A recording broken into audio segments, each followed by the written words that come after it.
ਇਤਿਹਾਸ ਤੇ ਆਪਾਂ ਝਾਤੀ ਮਾਰਾਂਗੇ, ਕਿਉਂਕਿ ਬ੍ਰਹਿਮੰਡ ਦੇ ਮਾਲਕ ਗੁਰੂ ਨਾਨਕ ਦੇਵ ਮਹਾਰਾਜ ਜੀ ਦਾ ਪ੍ਰਕਾਸ਼ ਦਿਹਾੜਾ ਸਮੁੱਚੀ ਲੋਕਾਈ ਨੇ, ਹਿੰਦੂ, ਮੁਸਲਮਾਨ, ਸਿੱਖ, ਈਸਾਈ, ਕਿਉਂਕਿ ਗੁਰੂ ਨਾਨਕ ਨੇ ਉਪਦੇਸ਼ ਚੌਹਾਂ ਵਰਨਾ ਕੋ ਸਾਂਝਾ ਧਰਮ ਦਾ ਉਪਦੇਸ਼ ਦਿੱਤਾ। ਹਰੇਕ ਨੇ ਗੁਰੂ ਨਾਨਕ ਨੂੰ ਆਪਣਾ ਸਮਝਿਆ, ਆਪਣਾ, ਕਿਉਂਕਿ ਉਹ ਪਰਾਏ ਨਹੀਂ ਸਨ। ਬ੍ਰਹਿਮੰਡ ਦੇ ਮਾਲਕ ਗੁਰੂ ਨਾਨਕ ਦੇਵ ਮਹਾਰਾਜ ਦੇ ਗੁਣ ਬੇਅੰਤ ਹੈ। ਗੁਰਬਾਣੀ ਵਿੱਚ ਆਪਾਂ ਬਚਨ ਪੜ੍ਹਦੇ ਹਾਂ ਨਾ, ਤੇਰੇ ਕਵਨ ਕਵਨ ਗੁਣ ਕਹਿ ਕਹਿ ਗਾਵਾਂ, ਤੂੰ ਸਾਹਿਬ ਗੁਣੀ ਨਿਧਾਨਾ। ਮਹਾਰਾਜ ਤੂੰ ਗੁਣਾਂ ਦਾ ਖਜ਼ਾਨਾ, ਮੈਂ ਕਿਹੜੇ ਕਿਹੜੇ ਗੁਣਾ ਤੇਰੇ ਕਹਿ ਕੇ ਕਥਨ ਕਰਾਂ। ਕਿਉਂਕਿ ਜਿੱਥੇ ਗੁਣਾਂ ਦਾ ਅੰਤ ਹੀ ਨਹੀਂ, ਬੇਅੰਤ ਗੁਣ ਹੋਣਾ, ਉੱਥੇ ਗੁਣਾਂ ਦਾ ਯਾਦ ਰੱਖਿਓ ਕਥਨ ਕਰਨਾ ਅਸੰਭਵ, ਯਾਨੀ ਔਖਾ ਹੋ ਜਾਂਦਾ। ਤੇ ਜਿੱਥੇ ਗੁਣਾਂ ਦਾ ਕਥਨ ਕਰਨਾ ਔਖਾ ਹੁੰਦਾ, ਉੱਥੇ ਸਤਿਗੁਰਾਂ ਦੇ ਚਰਨਾਂ 'ਚ ਇੱਕ ਅਰਦਾਸ ਹੁੰਦੀ ਆ ਕਿ ਮਹਾਰਾਜ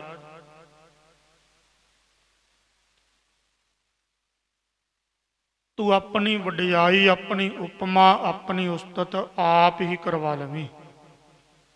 ਮੇਰੇ ਵਿੱਚ ਇੰਨੀ ਤਾਕਤ ਨਹੀਂ। ਦੀਨਾ ਬੰਧੂ ਗੁਰੂ ਨਾਨਕ ਦੇ ਮਹਾਰਾਜ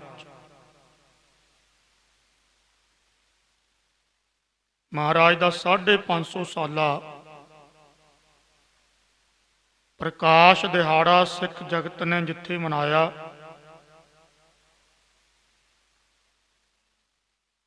ਉੱਥੇ ਸਮੁੱਚੀ ਲੋਕਾਈ ਨੇ ਮਨਾਇਆ।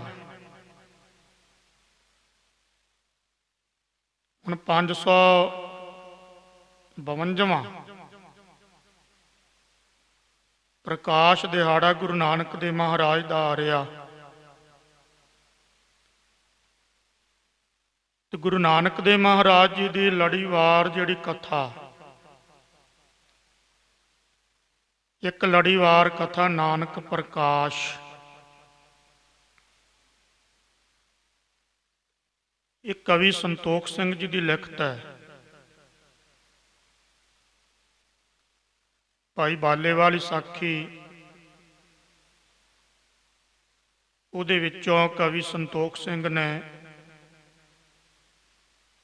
ਵਾਰਤਕ ਰੂਪ ਦੇ ਵਿੱਚ ਪਿਆ ਇਤਿਹਾਸ ਜਿਹੜਾ ਸੀ ਉਹਨੂੰ ਛੰਦਾਬੰਦੀ ਦੇ ਵਿੱਚ ਲਿਖ ਕੇ ਸਿੱਖ ਸੰਗਤ ਦੇ ਭਲੇ ਲਈ, ਗੁਰੂ ਨਾਨਕ ਦੀਆਂ ਸੰਗਤਾਂ ਦੇ ਭਲੇ ਦੇ ਲਈ, ਛੰਦਾਬੰਦੀ ਦੇ ਵਿੱਚ ਜਿੰਨੇ ਗੁਰ ਇਤਿਹਾਸਕ ਸਥਾਨ ਨੇ ਜਾਂ ਕਈ ਪਿੰਡ ਆ ਜਿਨ੍ਹਾਂ ਨੂੰ ਪ੍ਰੇਮ ਗੁਰਸਿੱਖੀ ਨਾਲ, ਇਹ ਗੁਰੂ ਨਾਨਕ ਦਾ ਇਤਿਹਾਸ, ਗੁਰੂ ਨਾਨਕ ਤੋਂ ਲੈ ਕੇ 10ਵੇਂ ਪਾਤਸ਼ਾਹ ਤੱਕ 10 ਗੁਰੂ ਸਾਹਿਬਾਨਾਂ ਦਾ ਇਤਿਹਾਸ ਕਵੀ ਸੰਤੋਖ ਸਿੰਘ ਜੀ ਨੇ ਪਿੰਗਲ ਦੇ ਆਧਾਰ ਤੇ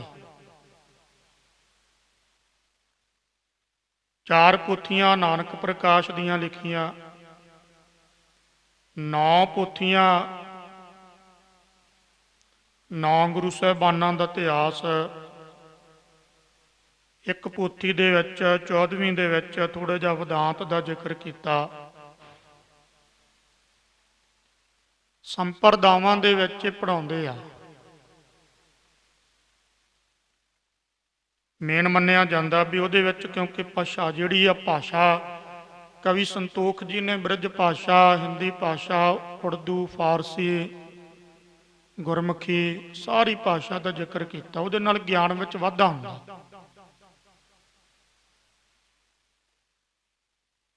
ਨਾਨਕ ਪ੍ਰਕਾਸ਼ ਦੀਆਂ 4 ਪੋਥੀਆਂ ਜਿਹੜਾ ਇਤਿਹਾਸ ਹਨ, ਉਹ ਗੁਰ ਇਤਿਹਾਸਕ ਸਥਾਨਾਂ ਦੇ ਉੱਪਰ, ਗੁਰਧਾਮਾਂ ਦੇ ਉੱਪਰ ਗਿਆਨੀ ਲੋਕ ਸਤਿਕਾਰਯੋਗ ਉਹ ਕਥਾ ਕਰਦੇ ਆ। ਔਰ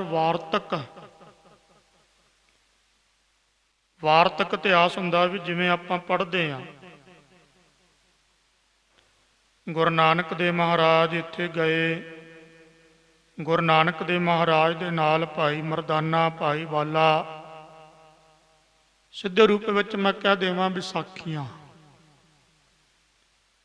ਹੈ ਤੇ ਛੰਦਾਬੰਦੀ ਆ। ਜਿਹੜਾ ਇਤਿਹਾਸ ਆ ਉਹ ਵੀ ਸਾਖੀਆਂ ਦੇ ਰੂਪ ਵਿੱਚ ਹੀ ਆ, ਪਰ ਉਹ ਕਵਿਤਾ ਆ ਜਾਂਦੀ ਆ। ਕਵਿਤਾ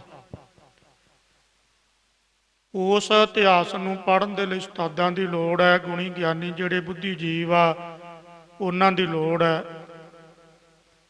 ਜਿਹੜਾ ਵਾਰਤਕ ਇਤਿਹਾਸ ਹੈ ਇਹ ਕੋਈ ਵੀ ਪੜ੍ਹ ਸਕਦਾ, ਪੰਜਾਬੀ ਆਉਣੀ ਜ਼ਰੂਰੀ ਆ। ਇਹ ਸਾਰਾ ਇਤਿਹਾਸ ਜਿਹੜਾ, ਮੈਂ ਇੱਥੇ ਇੱਕ ਬੇਨਤੀ ਕਰਾਂ, ਗੁਰੂ ਨਾਨਕ ਦੇਵ ਮਹਾਰਾਜ ਸੱਚਖੰਡ ਬਿਰਾਜਮਾਨ ਹੋ ਗਏ। ਗੁਰਤਾ ਗੱਦੀ ਦਾ ਟੀਕਾ, ਗੁਰਤਾ ਗੱਦੀ ਦਾ ਤਿਲਕ ਧੰਨ ਗੁਰੂ ਅੰਗਦ ਦੇਵ ਮਹਾਰਾਜ ਨੂੰ ਦੇ ਕੇ ਰਾਵੀ ਦਰਿਆ ਦੇ ਕੰਢੇ ਤੇ ਆਪ ਗੁਰੂ ਨਾਨਕ ਦੇਵ ਮਹਾਰਾਜ ਸੱਚਖੰਡ ਪਿਆਨਾ ਕਰ ਗਏ ਤੇ ਗੁਰਤਾ ਗੱਦੀ ਦੇ ਮਾਲਕ ਭਾਈ ਲਹਿਣਾ ਜਿਨ੍ਹਾਂ ਦਾ ਨਾਮ ਸੀ, ਦੂਸਰੇ ਪਾਤਸ਼ਾਹ ਗੁਰੂ ਅੰਗਦ ਦੇਵ ਮਹਾਰਾਜ ਗੁਰਤਾ ਗੱਦੀ ਤੇ ਬਿਰਾਜਮਾਨ ਹੋਏ। ਗੁਰੂ ਅੰਗਦ ਦੇਵ ਮਹਾਰਾਜ ਆਪਣੇ ਪਿਆਰੇ ਦੇ ਵਿਛੋੜੇ ਦੇ ਵਿੱਚ, ਵਿਛੋੜਾ ਝੱਲਿਆ ਨਾ ਜਾਂਦਾ, ਨੇਤਰ ਬੰਦ ਕਰਕੇ ਚੌਂਕੜਾ ਮਾਰ ਕੇ ਸਾਰਾ ਦਿਨ ਵਿਰਾਗ ਦੀ ਮੂਰਤ ਬਣ ਕੇ ਗੁਰੂ ਨਾਨਕ ਦੇਵ ਮਹਾਰਾਜ ਦੇ ਦੂਸਰੇ ਸਰੂਪ ਗੁਰੂ ਅੰਗਦ ਦੇਵ ਮਹਾਰਾਜ ਕਿਸੇ ਅਗੰਮੀ ਅਵਸਥਾ ਦੇ ਵਿੱਚ ਬੈਠੇ ਰਹਿੰਦੇ। ਇੱਕ ਦਿਨ ਸਿੱਖ ਸੰਗਤਾਂ ਆਈਆਂ। ਬ੍ਰਹਮ ਗਿਆਨੀ ਬਾਬਾ ਬੁੱਢਾ ਜੀ, ਬਾਬਾ ਜੀਵਾ ਜੀ ਆਦਿਕ, ਉਹਨਾਂ ਨੇ ਗੁਰੂ ਅੰਗਦ ਦੇਵ ਮਹਾਰਾਜ ਨੂੰ ਬੇਨਤੀ ਕੀਤੀ, ਮਹਾਰਾਜ ਆਪ ਜੀ ਨੇਤਰ ਬੰਦ ਕਰਕੇ ਚੌਂਕੜਾ ਲਾ ਕੇ ਨਿਰੰਕਾਰ ਗੁਰੂ ਨਾਨਕ ਦੇਵ ਮਹਾਰਾਜ ਦੇ ਚਰਨਾਂ ਦਾ ਧਿਆਨ ਲਾ ਕੇ ਬੈਠੇ ਰਹਿੰਦੇ ਹੋ।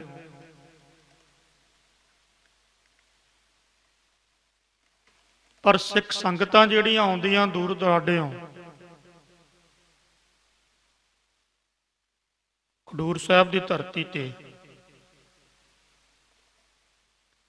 ਬ੍ਰਹਮ ਗਿਆਨੀ ਬਾਬਾ ਬੁੱਢਾ ਜੀ ਬੜੇ ਸਿਆਣੇ ਮੰਨੇ ਗਏ ਆ ਸਿੱਖ ਧਰਮ ਦੇ ਵਿੱਚ।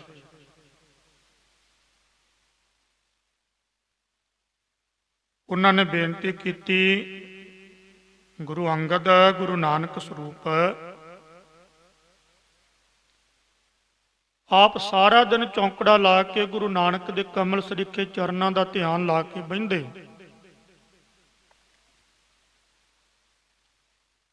ਪਰ ਸਿੱਖ ਸੰਗਤਾਂ ਦੂਰ ਦੁਰਾਡੇ ਤੋਂ ਆਉਂਦੀਆਂ। ਉਹਨਾਂ ਦੀ ਮਨਸ਼ਾ, ਉਹਨਾਂ ਦੇ ਮਨ ਦੀ ਇੱਛਾ ਇੱਕ ਅੰਦਰ ਕਸ਼ਿਸ਼ ਹੈ, ਖਿੱਚ ਹੈ। ਗੁਰੂ ਅੰਗਦ ਦੇਵ ਮਹਾਰਾਜ ਸੁਣੀ ਗਏ।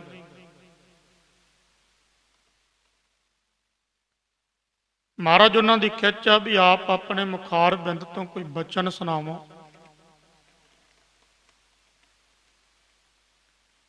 ਜਿਨ੍ਹਾਂ ਬਚਨਾਂ ਨੂੰ ਸੁਣ ਕੇ ਕਲਯੁਗੀ ਜੀਵਾਂ ਦਾ ਉਧਾਰ ਹੋਵੇ।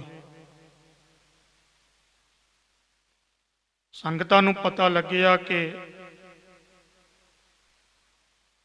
ਗੁਰਤਾ ਗੱਦੀ ਤੇ ਬਿਰਾਜਮਾਨ ਤੁਸੀਂ ਹੋ, ਗੁਰੂ ਨਾਨਕ ਸਰੂਪ ਤੁਸੀਂ ਹੋ। ਨਿਰੰਕਾਰ ਦਾ ਉਪਦੇਸ਼, ਵਾਹਿਗੁਰੂ ਦੇ ਨਾਮ ਦਾ ਉਪਦੇਸ਼, ਅਕਾਲ ਦੀ ਬਾਣੀ ਦਾ ਉਪਦੇਸ਼ ਆਪ ਜੀ ਦੇ ਮੁਖ ਤੋਂ ਸੰਗਤਾਂ ਸੁਣਨਾ ਚਾਹੁੰਦੀਆਂ ਨੇ।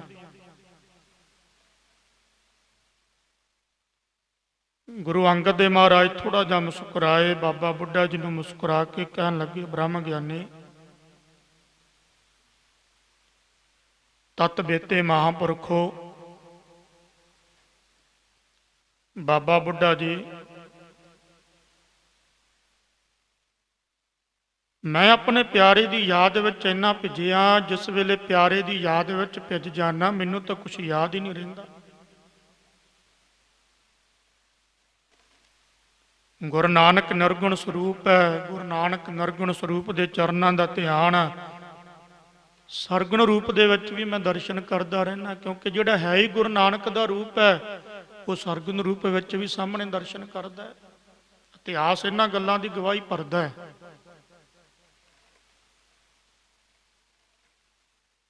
ਜਦੋਂ ਬ੍ਰਹਮ ਗਿਆਨੀ ਬਾਬਾ ਮੋਹਨ ਜੀ ਨੇ ਪੋਥੀਆਂ ਨਹੀਂ ਨਾ ਦਿੱਤੀਆਂ ਸੀ, ਬਾਬਾ ਬੁੱਢਾ ਜੀ ਨੂੰ ਮੋੜਿਆ, ਭਾਈ ਗੁਰਦਾਸ ਜੀ ਨੂੰ ਮੋੜਿਆ, ਫਿਰ ਗੁਰੂ ਅਰਜਨ ਦੇਵ ਮਹਾਰਾਜ ਗਏ ਗੋਇੰਦਵਾਲ ਸਾਹਿਬ। ਜਿਸ ਵੇਲੇ ਬਾਉਲੀ ਸਾਹਿਬ ਥੱਲੇ ਇਸ਼ਨਾਨ ਪਾਣੀ ਕਰਕੇ ਉੱਪਰ ਆਉਣ ਲੱਗੇ ਤੇ ਬਾਉਲੀ ਸਾਹਿਬ ਦੇ ਵਿੱਚ ਗੁਰੂ ਅਮਰਦਾਸ ਮਹਾਰਾਜ ਜੀ ਨੇ ਗੁਰੂ ਅਰਜਨ ਦੇਵ ਮਹਾਰਾਜ ਨੂੰ ਦਰਸ਼ਨ ਦਿੱਤੇ ਸਨ। ਸਰਗੁਣ ਰੂਪ ਦੇ ਵਿੱਚ ਸਾਰੀ ਗੱਲ ਸਮਝਾਈ, ਕਿਉਂਕਿ ਗੁਰੂ ਅਰਜਨ ਦੇਵ ਮਹਾਰਾਜ ਦੋਤਾ ਜੀ ਸਨ। ਦੋਤਾ ਜੀ, ਮੇਰਾ ਪੁੱਤਰ ਬਾਬਾ ਮੋਹਨ ਜੀ ਤੁਹਾਨੂੰ ਬਹੁਤ ਕੁਝ ਕਹੇਗਾ, ਮੰਦਾ ਬੋਲੇਗਾ, ਭੈੜਾ ਬੋਲੇਗਾ, ਅੱਪ ਬੋਲ ਬੋਲੇਗਾ, ਪਰ ਤੁਸੀਂ ਨਿਮਰਤਾ ਚ ਰਹਿਣਾ। ਇਹਦਾ ਮਤਲਬ ਗੁਰੂ ਸਾਹਿਬਾਨ ਜਿੱਥੇ ਪੰਜਵੇਂ ਸਰੂਪ ਹੈ ਉੱਥੇ ਤੀਸਰਾ ਸਰੂਪ ਗੁਰੂ ਸਾਹਿਬ ਦੇ ਸਾਹਮਣੇ ਸਨਮੁਖ ਆਇਆ। ਨਿਰਗੁਣ ਹੀ ਸਰਗੁਣ ਹੋ ਰਿਹਾ। ਬ੍ਰਹਮ ਗਿਆਨੀ ਬਾਬਾ ਬੁੱਢਾ ਜੀ ਕਹਿਣ ਲੱਗੇ, ਕਹਿੰਦੇ ਮਹਾਰਾਜ ਕਿਰਪਾ ਕਰੋ, ਸਿੱਖ ਸੰਗਤਾਂ ਪੂਰੀ ਲੋਕਾਈ ਪੂਰਾ ਜਗਤ ਤਰਾਹ ਤਰਾਹ ਕਰ ਰਿਹਾ, ਬਬੀਏ ਦੀ ਤਰ੍ਹਾਂ ਪ੍ਰਯੋਗ ਕਰ ਰਿਹਾ ਵੀ ਕਿਸ ਵੇਲੇ ਗੁਰੂ ਅੰਗਦ ਦੇਵ ਮਹਾਰਾਜ ਆਪਣੇ ਮੁਖ ਤੋਂ ਅੰਮ੍ਰਿਤ ਰੂਪੀ ਬੂੰਦ ਉਚਾਰਨ ਕਰਨ ਤੇ ਅਸੀਂ ਉਹ ਅੰਮ੍ਰਿਤ ਰੂਪੀ ਬੂੰਦ ਨੂੰ ਮੁਖ ਵਿੱਚ ਪਾ ਕੇ ਤ੍ਰਿਪਤ ਹੋ ਜਾਈਏ। ਰਹਿਮਤ ਕਰੋ। ਬ੍ਰਹਮ ਗਿਆਨੀ ਬਾਬਾ ਬੁੱਢਾ ਜੀ ਦੇ ਬਚਨ ਸੁਣ ਕੇ ਗੁਰੂ ਅੰਗਦ ਦੇਵ ਮਹਾਰਾਜ ਕਹਿਣ ਲੱਗੇ, ਦੇਖ ਬਾਬਾ ਜੀ, ਜੇ ਬਚਨ ਹੀ ਆਪਾਂ ਕਰਨੇ ਆ ਤੇ ਜੇ ਬਚਨ ਹੀ ਸੁਣਨੇ ਆ ਤੇ ਜੇ ਬਚਨਾਂ ਦੀ ਸਾਂਝ ਹੀ ਕਰਨੀ ਆ, ਜੇ ਵਿਚਾਰ ਹੀ ਕਰਨੀ ਆ, ਜੇ ਰੱਬ ਦੀ ਗੱਲ ਕਰਨੀ ਆ ਤੇ ਫਿਰ ਕਿਉਂ ਨਾ ਗੁਰੂ ਨਾਨਕ ਦੀ ਹੋਵੇ। ਕਹਿੰਦੇ ਕਿੱਦਾਂ? ਗੁਰੂ ਨਾਨਕ ਦਾ ਇਤਿਹਾਸ ਮੇਰੇ ਪੂਰੇ ਦੀ ਗੱਲ ਹੋਵੇ, ਗੁਰੂ ਨਾਨਕ ਦੀ ਹੋਵੇ, ਪਰ ਅਧੂਰੀ ਕਿਉਂ? ਇੱਥੇ ਨਿਮਰਤਾ ਦੇਖੋ ਗੁਰੂ ਅੰਗਦ ਦੇਵ ਮਹਾਰਾਜ ਦੀ। ਗੁਰੂ ਨਾਨਕ ਸੱਚਖੰਡ ਪਿਆਨਾ ਕਰ ਗਿਆ, ਗੁਰੂ ਅੰਗਦ ਦੇਵ ਮਹਾਰਾਜ ਕਹਿਣ ਲੱਗੇ ਪਰ ਜੇ ਬਚਨ ਕਰਨੇ ਆ ਤਾਂ ਪੂਰੇ ਦੇ ਹੋਣ। ਜਾਣੀ ਇੱਥੋਂ ਤੱਕ ਇਹ ਵੀ ਨਹੀਂ ਕਿਹਾ ਵੀ ਅਸੀਂ ਸੁਣਾਉਣੇ ਆ। ਮੇਰੇ ਵਰਗਾ ਤਾਂ ਹੁਣ ਕਹਿੰਦਾ ਨਾ ਵੀ, ਕਿਉਂਕਿ ਹਰੇਕ ਬੰਦਾ ਸੁਣਾਉਣ ਨੂੰ ਕਾਹਲਾ, ਸੁਣਨ ਨੂੰ ਕੋਈ ਨਹੀਂ। ਯਾਦ ਰੱਖਿਓ, ਜਿੰਨਾ ਚਿਰ ਸੁਣਾਉਣ ਦੀ ਇੱਛਾ ਨਾ ਸੁਣਾਉਣ ਦੀ, ਉਹਨਾਂ ਚਿਰ ਸੁਣਨ ਦੀ ਇੱਛਾ ਨਹੀਂ ਹੋ ਸਕਦੀ। ਤੇ ਜਿੰਨਾ ਚਿਰ ਸੁਣਾਉਣ ਦੀ ਇੱਛਾ ਉਹਨਾਂ ਚਿਰ ਪਾਰ ਉਤਾਰਾ ਵੀ ਨਹੀਂ ਹੋ ਸਕਦਾ। ਇਹ ਗੱਲ ਬੜੀ ਗਹਿਰੀ ਆ। ਜਿਹਦੇ ਕੋਲ ਮਰਜ਼ੀ ਰੁਕ ਜੋ, ਹਰੇਕ ਕਹਿੰਦਾ ਮੈਂ ਸੁਣਾਵਾਂ ਕੁਝ, ਮੈਂ ਸੁਣਾਵਾਂ, ਮੈਂ ਸੁਣਾਵਾਂ। ਸੁਣਨਾ ਔਖਾ ਹੈ। ਸੁਣਿਆ ਸਿੱਧ ਪੀਰ ਸੁਰਨਾਥ, ਜਿਨ੍ਹਾਂ ਨੇ ਸੁਣ ਲਿਆ ਉਹਨਾਂ ਦਾ ਪਾਰ ਉਤਾਰਾ ਹੋ ਗਿਆ। ਸੁਣਾਉਣਾ ਹੰਕਾਰ ਦਾ ਪ੍ਰਤੀਕ ਹੈ, ਸੁਣਨਾ ਨਿਮਰਤਾ ਦਾ ਪ੍ਰਤੀਕ ਹੈ। ਗੁਰੂ ਨੇ ਸੁਣਿਆ, ਜਿੱਥੇ ਸੁਣਿਆ ਉੱਥੇ ਸੁਣਾਇਆ ਵੀ। ਗੁਰੂ ਪਹਿਲਾਂ ਸੁਣਦਾ ਹੈ। ਭਰਿਆ ਭਾਂਡਾ ਹੋਵੇ ਤੇ ਗੁਰੂ ਤੋਰ ਦਿੰਦਾ ਵੀ ਮੈਂ ਕੀ ਪਾਵਾਂ ਇਹਦੇ ਵਿੱਚ, ਵੀ ਇਹ ਤਾਂ ਅੱਗੇ ਭਰਿਆ ਪਿਆ। ਜਿਸ ਵੇਲੇ ਭਾਂਡਾ ਖਾਲੀ ਹੋ ਜਾਂਦਾ, ਝੋਲੀ ਖਾਲੀ ਹੋ ਜਾਂਦੀ, ਆਪਾਂ ਗੁਰੂ ਕੋਲੇ ਜਾਂਦੇ ਆ, ਮਹਾਰਾਜ ਕੁਝ ਸੁਣਾ। ਫਿਰ ਗੁਰੂ ਸੁਣਾਉਂਦਾ ਹੈ। ਭਾਂਡਾ ਭਰਦਾ ਹੈ ਗੁਰੂ ਦਾ ਉਪਦੇਸ਼।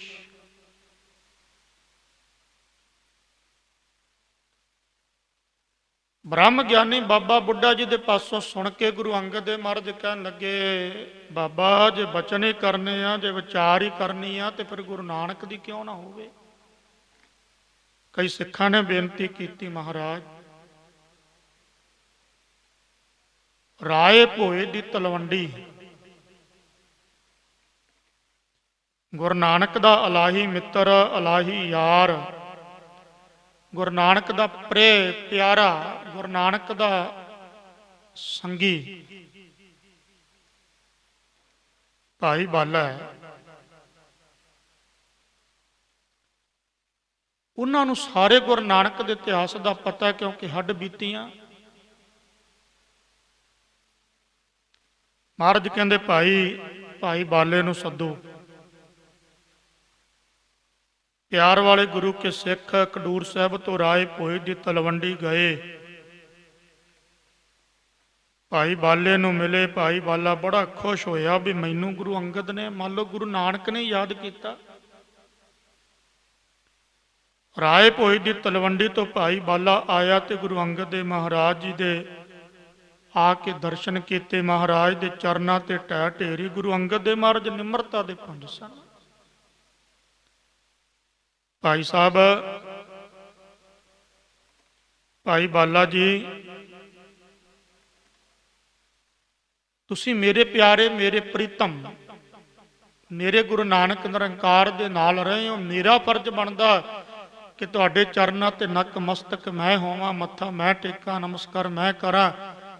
ਪਰ ਭਾਈ ਬਾਲਾ ਕਹਿਣ ਲੱਗਾ, ਨਹੀਂ, ਗੁਰੂ ਨਾਨਕ ਦੇ ਰੂਪ ਤੁਸੀਂ ਹੋ। ਉਹ ਜਾਗਦੀ ਜੋਤ ਜਿਹੜੀ ਆ ਤੁਹਾਡੇ ਚ ਆ ਕੇ ਟਿਕ ਗਈ। ਹੁਣ ਗੁਰੂ ਨਾਨਕ ਸਰੂਪ ਤੁਸੀਂ ਹੋ। ਸਾਡਾ ਫਰਜ਼ ਹੈ ਕਿ ਆਪ ਜੀ ਦੇ ਚਰਨਾਂ ਤੇ ਪਿਆਰ ਦੀਆਂ, ਭਾਵਨਾ ਦੀਆਂ, ਪ੍ਰੀਤੀ ਦੀਆਂ ਵਿਚਾਰਾਂ ਹੋਈਆਂ। ਇੱਕ ਦੋ ਦਿਨ ਪ੍ਰੇਮ ਦੇ ਵਿਚਾਰ, ਪ੍ਰੇਮ ਦੇ ਬਚਨ ਸਿੱਖ ਜਗਤ ਨੇ, ਕਿਉਂਕਿ ਜਿਹੜਾ ਸਿੱਖ ਉੱਥੇ ਆਉਂਦਾ ਸੀ, ਭਾਈ ਪਾਰੋ, ਭਾਈ ਜੁਲਕਾ, ਭਾਈ ਜੀਵਾ, ਬਾਬਾ ਬੁੱਢਾ ਜੀ, ਇਹ ਨਾਮ ਆਇਆ ਇਤਿਹਾਸ ਵਿੱਚ।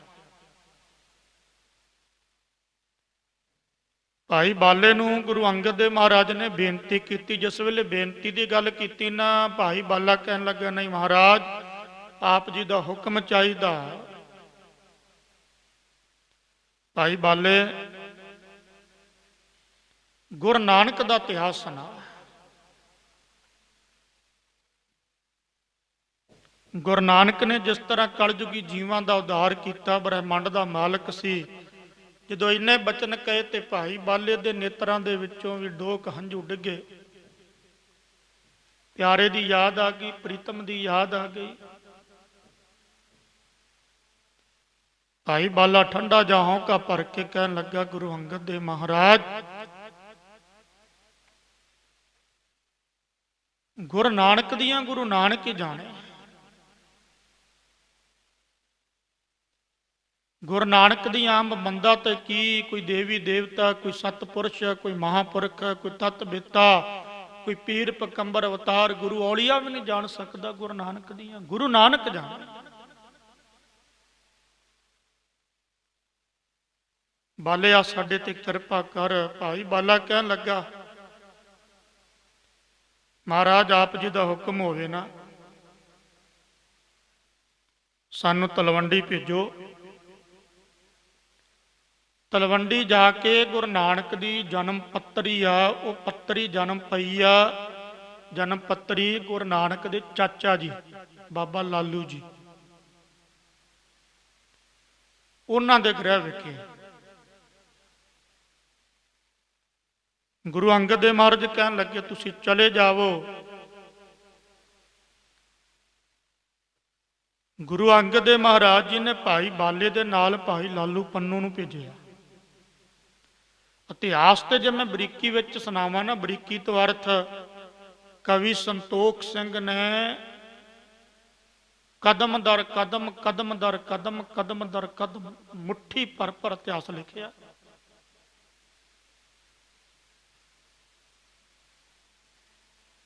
ਜਿਵੇਂ ਗੁਰੂ ਨਾਨਕ ਦੇਵ ਮਹਾਰਾਜ ਦੇ ਸਰੂਪ ਗੁਰੂ ਅੰਗਦ ਦੇਵ ਮਹਾਰਾਜ ਤੋਂ ਆਗਿਆ ਲੈ ਕੇ ਭਾਈ ਬਾਲਾ ਤੇ ਭਾਈ ਲਾਲੂ ਪੰਨੂ ਜੀ ਤੁਰੇ ਆ ਨਾ, ਤੇ ਰਸਤੇ ਦੇ ਵਿੱਚ ਜੋ ਬਚਨ ਬਲਾਸ ਹੋਏ ਉਹ ਵੀ ਲਿਖਿਆ ਕਵੀ ਸਾਹਿਬ ਨੇ।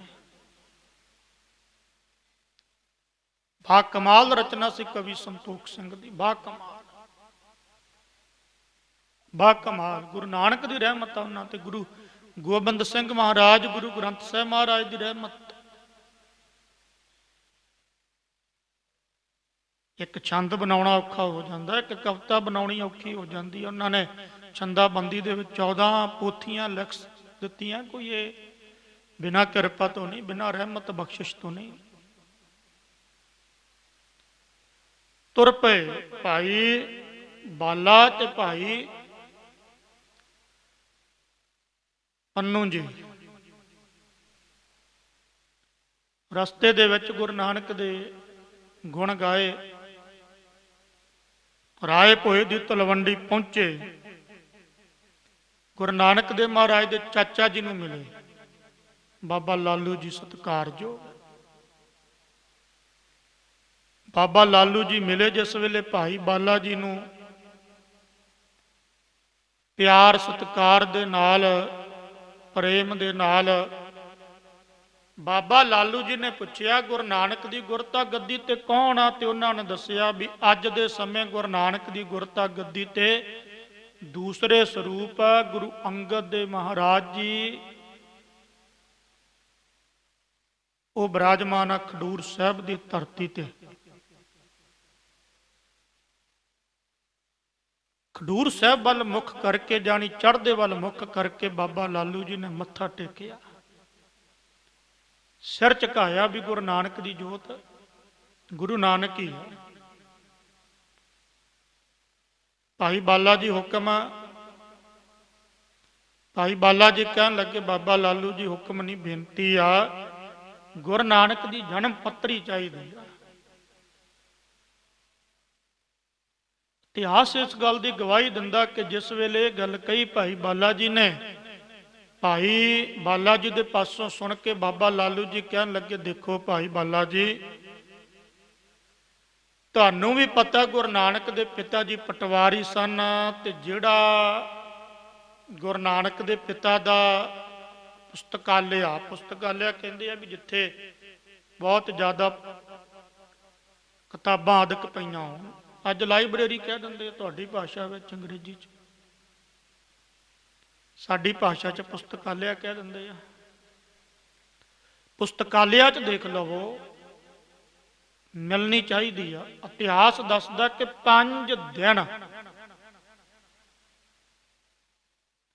5 ਦਿਨ ਲੱਗੇ ਪੋਥੀ ਲੱਭਣ ਦੇ ਵਿੱਚ। ਜਰਾ ਸੋਚੋ ਤਾਂ ਸਹੀ। ਗੁਰੂ ਨਾਨਕ ਦੇਵ ਮਹਾਰਾਜ ਕੋਈ ਇਹ ਨਹੀਂ ਆਪਾਂ ਕਹਿ ਸਕਦੇ ਵੀ ਉਹਨਾਂ ਦੇ ਪਿਤਾ ਜੀ ਦਾ ਆਮ ਜਿਹਾ ਕੰਮ ਹੋਵੇਗਾ। ਸਤਿਕਾਰਯੋਗ ਬਾਬਾ ਮਹਿਤਾ ਕਾਲੂ ਜੀ ਦਾ 5 ਦਿਨ ਲੱਗੇ, ਕਿਤਾਬਾਂ ਫਰੋਲੀਆਂ, ਪੁਸਤਕਾਲਿਆ ਫਰੋਲੀ, ਫੇਰ ਜਾ ਕੇ ਗੁਰੂ ਨਾਨਕ ਦੇਵ ਮਹਾਰਾਜ ਦੀ ਜਨਮ ਪੱਤਰੀ ਹੱਥ ਵਿੱਚ ਲੱਗੀ। ਭਾਈ ਬਾਲੇ ਜੀ ਨੇ ਉਸ ਜਨਮ ਪੱਤਰੀ ਨੂੰ ਸੀਸ ਝੁਕਾਇਆ, ਕਿਉਂਕਿ ਗੁਰ ਇਤਿਹਾਸ ਸੀ। ਸਿਰ ਦੇ ਉੱਪਰ ਰੱਖੀ। ਬਾਬਾ ਲਾਲੂ ਜੀ ਨੂੰ ਮੱਥਾ ਟੇਕਿਆ। ਬਾਬਾ ਲਾਲੂ ਜੀ ਨੇ ਇਤਿਹਾਸ ਦੱਸਦਾ ਵੀ 1 ਰੁਪਈਆ ਤੇ 1 ਨਾਰੀਅਲ ਦੇ ਕੇ ਵੀ ਸਾਡੇ ਵੱਲੋਂ ਗੁਰੂ ਅੰਗਦ ਦੇਵ ਮਹਾਰਾਜ ਨੂੰ, ਕਿਉਂਕਿ ਸਾਡਾ ਹੁਣ ਸਰੀਰ ਬਜ਼ੁਰਗ ਹੋ ਗਿਆ, ਅਸੀਂ ਬੁਢੇਪੇ ਦੇ ਵਿੱਚ ਆ, ਤੁਰਨਾ ਫਿਰਨਾ ਔਖਾ, ਸਾਡੇ ਵੱਲੋਂ ਗੁਰੂ ਅੰਗਦ ਦੇਵ ਮਹਾਰਾਜ ਨੂੰ ਸੀਸ ਝੁਕਾਉਣਾ, ਮੱਥਾ ਟੇਕਣਾ। ਭਾਈ ਬਾਲਾ ਜੀ ਤੇ ਭਾਈ ਪੰਨੂ ਜੀ ਰਾਏ ਭੋਏ ਦੀ ਤਲਵੰਡੀ ਤੋਂ ਚੱਲੇ, ਖਡੂਰ ਸਾਹਿਬ ਆਏ, ਹਜੂਰ ਦੇ ਚਰਨਾਂ ਤੇ ਆ ਕੇ ਨਮਸਕਾਰ ਕੀਤੀ। ਹਜੂਰ ਨੂੰ ਬੇਨਤੀ ਕੀਤੀ, ਗੁਰੂ ਅੰਗਦ ਦੇਵ ਮਹਾਰਾਜ, ਗੁਰੂ ਨਾਨਕ ਦੇਵ ਮਹਾਰਾਜ ਜਿਹੜੀ ਜਨਮ ਪੱਤਰੀ ਸੀ ਉਹ ਮਿਲ ਗਈ। ਜਿਸ ਵੇਲੇ ਇਹ ਗੱਲ ਸੁਣੀ ਗੁਰੂ ਅੰਗਦ ਦੇਵ ਮਹਾਰਾਜ 9 ਹੋ ਗਏ, ਖਿੜ ਗਏ, ਹਿਰਦਾ ਖਿੜ ਗਿਆ, ਮਨ ਖਿੜ ਗਿਆ। ਚਿਹਰੇ ਤੇ ਨੂਰ ਵੱਧ ਗਿਆ, ਪ੍ਰਤਾਪ ਵਧੇ ਗਿਆ ਵੀ ਹੁਣ ਗੁਰੂ ਨਾਨਕ ਦੇ ਗੁਣ ਗਾਵਾਂਗੇ। ਬ੍ਰਹਮ ਗਿਆਨੀ ਬਾਬਾ ਬੁੱਢਾ ਜੀ, ਬ੍ਰਹਮ ਗਿਆਨੀ ਬਾਬਾ ਜੀਵਾ ਜੀ, ਬ੍ਰਹਮ ਗਿਆਨੀ ਬਾਬਾ ਪਾਰੋ ਜੁਲਕਾ ਜੀ ਆਦਿਕ ਜਿੰਨੇ ਵੀ ਸਿੱਖ ਸਨ, ਧੰਨ ਗੁਰੂ ਨਾਨਕ, ਧੰਨ ਗੁਰੂ ਨਾਨਕ, ਧੰਨ ਗੁਰੂ ਨਾਨਕ ਕਹਿਣ ਲੱਗੇ। ਗੁਰੂ ਨਾਨਕ ਦੇ ਮਹਾਰਾਜ ਦੀ ਜਿਹੜੀ ਜਨਮ ਪੱਤਰੀ ਸੀ ਨਾ, ਜਨਮ ਪੱਤਰੀ ਇਤਿਹਾਸਕ ਪੋਥੀ, ਕਈ ਅੱਜ ਕਹਿੰਦੇ ਆ ਇਤਿਹਾਸਕ ਪੋਥੀ ਦਾ ਸਤਿਕਾਰ ਕਰਨ ਦਾ ਕੀ ਫਾਇਦਾ। ਇਹ ਗੱਲ, ਇਸ ਗੱਲ ਦੀ ਗਵਾਹੀ ਇਤਿਹਾਸ ਭਰਦਾ। ਜਿਸ ਵੇਲੇ ਉਹ ਜਨਮ ਪੱਤਰੀ ਭਾਈ ਬਾਲਾ ਜੀ ਤੋਂ ਗੁਰੂ ਅੰਗਦ ਦੇਵ ਮਹਾਰਾਜ ਨੇ ਲਈ, ਸਭ ਤੋਂ ਪਹਿਲਾਂ ਉਹ ਜਨਮ ਪੱਤਰੀ ਨੂੰ ਆਪਣੇ ਮੱਥੇ ਨਾਲ ਲਾਇਆ, ਛਾਤੀ ਨਾਲ ਲਾਇਆ, ਵਿਰਾਗ ਦੇ ਹੰਝੂ ਗਿਰ ਪਏ। ਫਿਰ ਉਹ ਜਨਮ ਪੱਤਰੀ ਨੂੰ ਬੜੇ ਸਤਿਕਾਰ ਨਾਲ ਗੁਰੂ ਅੰਗਦ ਦੇਵ ਮਹਾਰਾਜ ਜੀ ਨੇ ਆਪਣੇ ਸੀਸ ਤੇ ਰੱਖਿਆ, ਆਪਣੇ ਸਿਰ ਤੇ ਰੱਖਿਆ। ਇਸ ਜਨਮ ਪੱਤਰੀ ਦੇ ਵਿੱਚ ਮੇਰੇ ਗੁਰੂ ਨਾਨਕ ਦਾ ਇਤਿਹਾਸ ਹੈ, ਮੇਰੇ ਪ੍ਰੀਤਮ ਪਿਆਰੇ ਦਾ ਇਤਿਹਾਸ ਹੈ। ਬ੍ਰਹਿਮੰਡ ਦੇ ਮਾਲਕ ਨਿਰੰਕਾਰ ਗੁਰੂ ਨਾਨਕ ਬ੍ਰਹਮ ਸਰੂਪ, ਉਹਨਾਂ ਦਾ ਇਤਿਹਾਸ ਹੈ। ਭਾਈ ਬਾਲਾ ਜੀ ਜਨਮ ਪੱਤਰੀ ਖੋਲੋ। ਜਦੋਂ ਜਨਮ ਪੱਤਰੀ ਖੋਲੀ ਤੇ ਉਹ ਜਨਮ ਪੱਤਰੀ ਸੰਸਕ੍ਰਿਤ ਵਿੱਚ ਸੀ। ਹੁਣ ਸੰਸਕ੍ਰਿਤ ਮਹਿੰਗੀ ਆ। ਮਹਾਰਾਜ ਜਨਮ ਪੱਤਰੀ ਸੰਸਕ੍ਰਿਤ ਵਿੱਚ ਆ। ਮਹਾਰਾਜ ਕਹਿੰਦੇ ਅੱਛਾ ਭਾਈ। ਇੱਕ ਮਹਿਮਾ ਖਹਿਰਾ ਜਾਤ ਦਾ ਜੱਟ ਸੀਗਾ, ਉੱਥੇ ਬੈਠਾ, ਸੁਲਤਾਨਪੁਰ ਦਾ ਸੀ। ਉਹਨੇ ਬੇਨਤੀ ਕੀਤੀ, ਮਹਾਰਾਜ ਜੇ ਆਪ ਜੀ ਦੀ ਬਖਸ਼ਿਸ਼ ਹੋਵੇ ਤੇ ਸੁਲਤਾਨਪੁਰ ਦੇ ਵਿੱਚ ਇੱਕ ਭਾਈ ਪੈੜਾ ਮੋਖਾ ਰਹਿੰਦਾ, ਜਿਹੜਾ ਸੰਸਕ੍ਰਿਤ ਵੀ ਜਾਣਦਾ ਤੇ ਗੁਰਮੁਖੀ ਵੀ ਜਾਣਦਾ। ਗੁਰੂ ਅੰਗਦ ਦੇਵ ਮਹਾਰਾਜ ਕਹਿੰਦੇ ਭਾਈ ਉਹਨੂੰ ਸੱਦਿਆ ਜਾਵੇ, ਛੇਤੀ ਬੁਲਾ ਕੇ ਲਿਆਵੋ। ਭਾਈ ਮਹਿਮਾ ਖਹਿਰਾ ਗਿਆ, ਸੁਲਤਾਨਪੁਰ ਜਾ ਕੇ ਭਾਈ ਸਾਹਿਬ ਨੂੰ ਬੇਨਤੀ ਕੀਤੀ, ਤੇਰੇ ਵੱਡੇ ਭਾਗ, ਤੇਰੇ ਵੱਡੇ ਕਰਮ, ਤੇਰੇ ਕੋਈ ਪੂਰਬਲੇ ਕਰਮ ਚੰਗੇ ਕੀਤੇ ਆ ਪੈੜਿਆ, ਤੈਨੂੰ ਗੁਰੂ ਅੰਗਦ ਦੇਵ ਮਹਾਰਾਜ ਨੇ ਯਾਦ ਕੀਤਾ। ਚਾਹ ਚੜ ਗਿਆ ਭਾਈ ਪੈੜੇ ਨੂੰ, ਗੁਰੂ ਨਾਨਕ ਸਰੂਪ ਗੁਰੂ ਅੰਗਦ ਦੇਵ ਮਹਾਰਾਜ ਨੇ ਮੈਨੂੰ ਯਾਦ ਕੀਤਾ। ਹਾਂ ਤੇਰੇ ਕਰਮ ਵੱਡੇ ਆ, ਕੇਵਲ ਤੈਨੂੰ ਨਹੀਂ ਯਾਦ ਕੀਤਾ, ਤੇਰੇ ਤੋਂ ਗੁਰੂ ਨਾਨਕ ਦਾ ਇਤਿਹਾਸ ਲਿਖਵਾਉਣਾ। ਤੇਰੇ ਹੱਥ ਵੀ ਪਵਿੱਤਰ ਹੋ ਜਾਣਗੇ, ਤੇਰੇ ਨੇਤਰ ਵੀ ਪਵਿੱਤਰ ਹੋ ਜਾਣਗੇ, ਤੇਰਾ ਸਾਰਾ ਸਰੀਰ, ਤੇਰੀ ਕਾਇਆ ਪਵਿੱਤਰ ਹੋ ਜਾਣੀ ਹੈ। ਸੁਣ ਕੇ ਗਦਗਦ ਹੋ ਗਿਆ ਭਾਈ ਪੈੜਾ। ਉਸੇ ਵੇਲੇ ਘਰਦਿਆਂ ਨੂੰ ਬੁਲਾ ਕੇ ਫਤਿਹ ਵੀ ਮੈਂ ਚੱਲਿਆ ਖਡੂਰ ਸਾਹਿਬ ਦੀ ਧਰਤੀ ਤੇ ਆ ਕੇ ਹਜੂਰ ਦੇ ਚਰਨਾਂ ਤੇ ਨੱਕ ਮਸਤਕ ਹੋਇਆ। ਮਹਾਰਾਜ ਹੁਕਮ। ਹਜੂਰ ਕਹਿਣ ਲੱਗੇ ਭਾਈ ਤੇਰੇ ਤੇ ਗੁਰੂ ਨਾਨਕ ਦੀ ਵਿਸ਼ੇਸ਼ ਕਰਕੇ ਕਿਰਪਾ ਹੈ, ਤੇਰੇ ਤੇ ਬ੍ਰਹਿਮੰਡ ਦੇ ਮਾਲਕ ਨਿਰੰਕਾਰ ਦੀ ਕਿਰਪਾ। ਪਤਾ ਲੱਗਿਆ ਵੀ ਤੈਨੂੰ ਸੰਸਕ੍ਰਿਤ ਵੀ ਆਉਂਦੀ ਹੈ, ਤੈਨੂੰ ਗੁਰਮੁਖੀ ਵੀ ਆਉਂਦੀ ਹੈ, ਤੇ ਤੂੰ ਇਹ ਸੰਸਕ੍ਰਿਤ ਪੜ੍ਹ ਕੇ ਸਾਨੂੰ ਗੁਰਮੁਖੀ ਸੁਣਾ। ਦੇਖੋ ਨਿਮਰਤਾ ਗੁਰੂ ਅੰਗਦ ਦੇਵ ਮਹਾਰਾਜ ਦੀ। ਕੀ ਗੁਰੂ ਅੰਗਦ ਦੇਵ ਮਹਾਰਾਜ ਭਾਸ਼ਾ ਨਹੀਂ ਜਾਣਦੇ? ਉਹ ਤੇ ਭਾਸ਼ਾ ਨੂੰ ਬਣਾਉਣ ਵਾਲੇ ਆ। ਉਹ ਤੇ ਊੜਾ ਐੜਾ ਕੀ, ਆ ਤੁਹਾਡਾ ਅਲਫ ਆਦਿਕ ਕੀ, ਆ ਜੋ ਕਹਿ ਖੈ ਗੈ ਕੀ, ਇਹ ਵੀ ਸੀ, ਸਭ ਦੇ ਮਾਲਕ ਗੁਰੂ ਅੰਗਦ ਦੇਵ ਮਹਾਰਾਜ। ਪਰ ਇੱਕ ਨਿਮਰਤਾ, ਇੱਕ ਜੁਗਤੀ, ਇੱਕ ਤਰੀਕਾ, ਕਿਸੇ ਤਰੀਕੇ ਦੇ ਨਾਲ ਗੁਰੂ ਕੇ ਸਿੱਖ ਦਾ ਭਲਾ ਵੀ ਤੇ ਗੁਰੂ ਅੰਗਦ ਦੇਵ ਮਹਾਰਾਜ ਨੇ ਕਰਵਾਉਣਾ ਨਾ।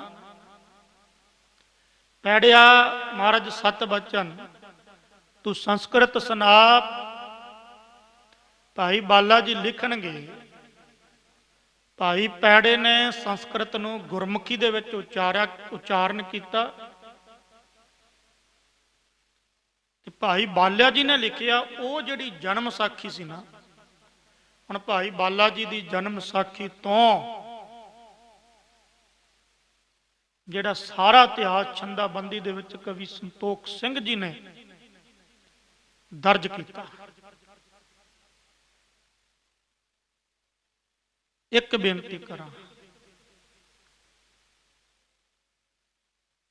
ਇੱਕ ਸਰਵਣ ਦਰਸ਼ਨ, ਇੱਕ ਪ੍ਰਤੱਖ ਦਰਸ਼ਨ। ਸਰਵਣ ਦੀ ਵੀ ਉਨੀ ਮਹਾਨਤਾ ਜਿੰਨੀ ਪ੍ਰਤੱਖ ਦੀ ਆ। ਇੱਕ ਚਿੱਤਰ ਦਰਸ਼ਨ, ਇੱਕ ਸੁਪਨ ਦਰਸ਼ਨ। ਭਾਈ ਬਾਲੇ ਨੇ ਬੇਨਤੀ ਕੀਤੀ, ਮਹਾਰਾਜ ਆਪ ਜੀ ਰਹਿਮਤ ਕਰੋ, ਆਪ ਜੀ ਦੀ ਬਖਸ਼ਿਸ਼ ਕਿਰਪਾ ਦੇ ਸਦਕਾ ਮੈਂ ਇਤਿਹਾਸ ਲਿਖ ਸਕਦਾ। ਇਹ ਵੀ ਇੱਕ ਨਿਮਰਤਾ। ਅਰਦਾਸ ਮੇਰੀ, ਕਿਰਪਾ ਤੇਰੀ, ਬਖਸ਼ਿਸ਼ ਤੇਰੀ। ਕੋਈ ਵੀ ਕਾਰਜ ਆਰੰਭ ਕਰਨ ਤੋਂ ਪਹਿਲਾਂ, ਕੋਈ ਵੀ ਕਾਰਜ ਆਰੰਭ ਕਰਨ ਤੋਂ ਪ੍ਰਥਮ ਅਰਦਾਸ ਜ਼ਰੂਰੀ ਹੈ। ਅਰਦਾਸ ਮੇਰੀ ਹੈ। ਭਾਈ ਬਾਲੇ ਨੇ ਅਰਦਾਸ ਕੀਤੀ, ਭਾਈ ਪੈੜੇ ਨੇ ਅਰਦਾਸ ਕੀਤੀ। ਗੁਰੂ ਅੰਗਦ ਦੇ ਮਹਾਰਾਜ ਦੇ ਚਰਨਾਂ ਤੇ ਗੁਰੂ ਅੰਗਦ ਦੇ ਮਹਾਰਾਜ ਕਹਿਣ ਲੱਗੇ, ਬਾਲਿਆ, ਭਾਈ ਪੈੜੇ, ਇਹ ਗੁਰੂ ਨਾਨਕ ਦੀ ਸਿੱਖ ਸੰਗਤ ਤੁਹਾਡੇ ਹਮੇਸ਼ਾ ਚਿੱਤ ਦੇ ਵਿੱਚ ਨਿਰੰਕਾਰ ਗੁਰੂ ਨਾਨਕ ਵਸੇ। ਬਸ ਇੰਨੇ ਬਚਨ ਕਹਿਣ ਦੀ ਦੇਰ ਆ। ਗੁਰੂ ਬੋਲੇ, ਬਖਸ਼ਿਸ਼ ਤੇ ਹੋਣੀ ਹੈ। ਭਾਈ ਬਾਲੇ ਨੇ ਜਿਸ ਵੇਲੇ ਇਤਿਹਾਸ ਨੂੰ ਪੜ੍ਹਿਆ, ਵਾਹਿਗੁਰੂ ਭਾਈ ਪੈੜੇ ਨੇ, ਤੇ ਪੜ੍ਹ ਕੇ ਇਤਿਹਾਸ ਨੂੰ ਉਸ ਵੇਲੇ ਭਾਈ ਬਾਲੇ ਨੇ ਲਿਖਣਾ ਸ਼ੁਰੂ ਕਰ ਦਿੱਤਾ। ਭਾਈ ਬਾਲੇ ਨੇ ਬੇਨਤੀ ਕੀਤੀ, ਗੁਰੂ ਅੰਗਦ ਦੇ ਮਹਾਰਾਜ, ਜਿਸ ਵੇਲੇ ਗੁਰੂ ਨਾਨਕ ਦੇਵ ਮਹਾਰਾਜ ਨੇ ਅਵਤਾਰ ਲਿਆ, ਸਭ ਤੋਂ ਪਹਿਲਾਂ ਉਸ ਸਮੇਂ ਜਿਹੜੀ ਇਹ ਸ੍ਰਿਸ਼ਟੀ ਦੀ, ਜਿਹੜੀ ਇਹ ਧਰਤੀ ਦੀ, ਜਿਹੜੀ ਇਹ ਲੋਕਾਈ ਦੀ, ਜਿਹੜੀ ਇਹ ਦੁਨੀਆ ਦੀ ਹਾਲਤ ਸੀ, ਉਹ ਬਿਆਨ ਕੀਤੀ। ਮਹਾਰਾਜ, ਇਹ ਦੁਨੀਆ ਦੇ ਵਿੱਚ ਚਾਰੇ ਪਾਸੇ ਪਾਪ ਵਰਤ ਗਿਆ ਸੀ। ਪਾਪ, ਗਰੀਬ ਦਾ ਖੂਨ ਪੀਤਾ ਜਾ ਰਿਹਾ ਸੀ। ਮਾਸੂਮ ਮਜਲੂਮ ਦੇ ਉੱਪਰ ਸ਼ਰੇਆਮ ਅਤਿਆਚਾਰ ਸੀ। ਧਰਮ ਖੰਭ ਲਾ ਕੇ ਉੱਡ ਗਿਆ ਸੀ। ਧਰਮ ਦੇ ਚਾਰ ਪੈਰ, ਧਰਮ, ਸੰਤੋਖ, ਤਪ, ਦਇਆ ਆਦਿਕ ਚਾਰੇ ਪੈਰ ਹੀ ਨਿਕਲ ਗਏ ਸੀ। ਹਰ ਪਾਸੇ ਹਾਹਾਕਾਰ ਮੱਚੀ ਸੀ, ਹਰ ਪਾਸੇ ਬੁਰਾ ਹਾਲ ਸੀਗਾ। ਪਰਜਾ ਗਿਆਨ ਤੋਂ ਬਿਨਾਂ ਅੰਨੀ ਹੋ ਗਈ ਸੀਗੀ, ਤੇ ਪਰਜਾ ਦੀ ਰਾਖੀ ਕਰਨ ਵਾਲੇ ਜਿਹੜੇ ਰਾਜੇ ਸਨ, ਇਹ ਭਾਈ ਗੁਰਦਾਸ ਦੀਆਂ ਵਾਰਾਂ ਮੈਂ ਤੁਹਾਡੇ ਨਾਲ ਹੁਣ ਸਾਂਝੀਆਂ ਕਰਾਂਗਾ। ਇੱਕ ਦੋ ਵਾਰ ਉਹਨਾਂ ਚੋਂ ਪੌੜੀਆਂ, ਜੋ ਉਸ ਸਮੇਂ ਦੀ ਸਥਿਤੀ ਸੀ, ਜੋ ਉਸ ਸਮੇਂ ਦਾ ਹਾਲ ਸੀਗਾ, ਜੋ ਉਸ ਸਮੇਂ ਦਾ ਹਾਲਾਤ ਸਨ ਉਸ ਸਮੇਂ ਦੇ, ਉਹ ਭਾਈ ਗੁਰਦਾਸ ਨੇ ਆਪਣੀਆਂ ਵਾਰਾਂ ਦੇ ਵਿੱਚ ਕਲਮਬੰਦ ਕੀਤਾ। ਬੜੀ ਪਿਆਰੀ ਪਹਿਲੀ ਵਾਰ ਪੜ੍ਹਿਓ। ਪੜ੍ਹਨ ਵਾਲਿਆਂ ਨੂੰ ਪਤਾ 40 ਵਾਰਾਂ ਭਾਈ ਪਹਿਲੇ ਗੁਰਦਾਸ ਦੀ ਜਿਹੜੇ ਹੋਏ ਆ, ਗੁਰੂ ਅਰਜਨ ਦੇਵ ਮਹਾਰਾਜ ਜੀ ਦੇ ਮਾਮਾ ਜੀ ਭੱਲਿਆਂ ਦੀ ਕੁੱਲ ਚ ਹੋਏ ਆ। 40 ਵਾਰਾਂ ਪੌੜੀਆਂ ਸਮੇਤ ਉਹਨਾਂ ਨੇ ਲਿਖੀਆਂ। 41ਵੀਂ ਵਾਰ ਗੁਰੂ ਗੋਬਿੰਦ ਸਿੰਘ ਮਹਾਰਾਜ ਦੇ ਭਾਈ ਗੁਰਦਾਸ ਜੀ ਹੋਏ ਆ ਸਮੇਂ ਚ, ਉਹਨਾਂ ਨੇ ਲਿਖੀ ਹੈ, ਵਾਹੋ ਵਾਹੋ ਗੋਬਿੰਦ ਸਿੰਘ, ਵਾਹੋ ਵਾਹੋ ਗੋਬਿੰਦ ਸਿੰਘ, ਆਪੇ ਗੁਰ ਚੇਲਾ। ਇਹ 41ਵੀਂ ਵਾਰ ਜਿਹੜੀ ਆ,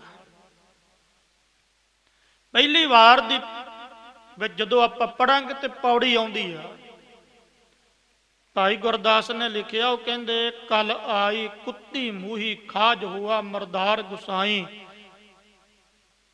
ਇਹੋ ਜਿਹਾ ਸਮਾਂ ਸੀ ਕਲਯੁੱਗ ਦਾ ਉਸ ਸਮੇਂ ਵੀ ਕੁੱਤੀ ਮੂਹੀ, ਕੁੱਤੀ ਮੂਹੀ ਦਾ ਅਰਥ ਹੁੰਦਾ ਵੀ ਜਿਵੇਂ ਕੁੱਤਾ ਨਹੀਂ ਮੂੰਹ ਮਾਰਦਾ ਫਿਰਦਾ, ਲੱਟਰ ਕੁੱਤਾ ਆਪਾਂ ਦੇਖਿਆ ਨਾ, ਜਿੱਥੇ ਕਿੱਥੇ ਜੀ ਕਰਦਾ ਮੂੰਹ ਮਾਰਦਾ।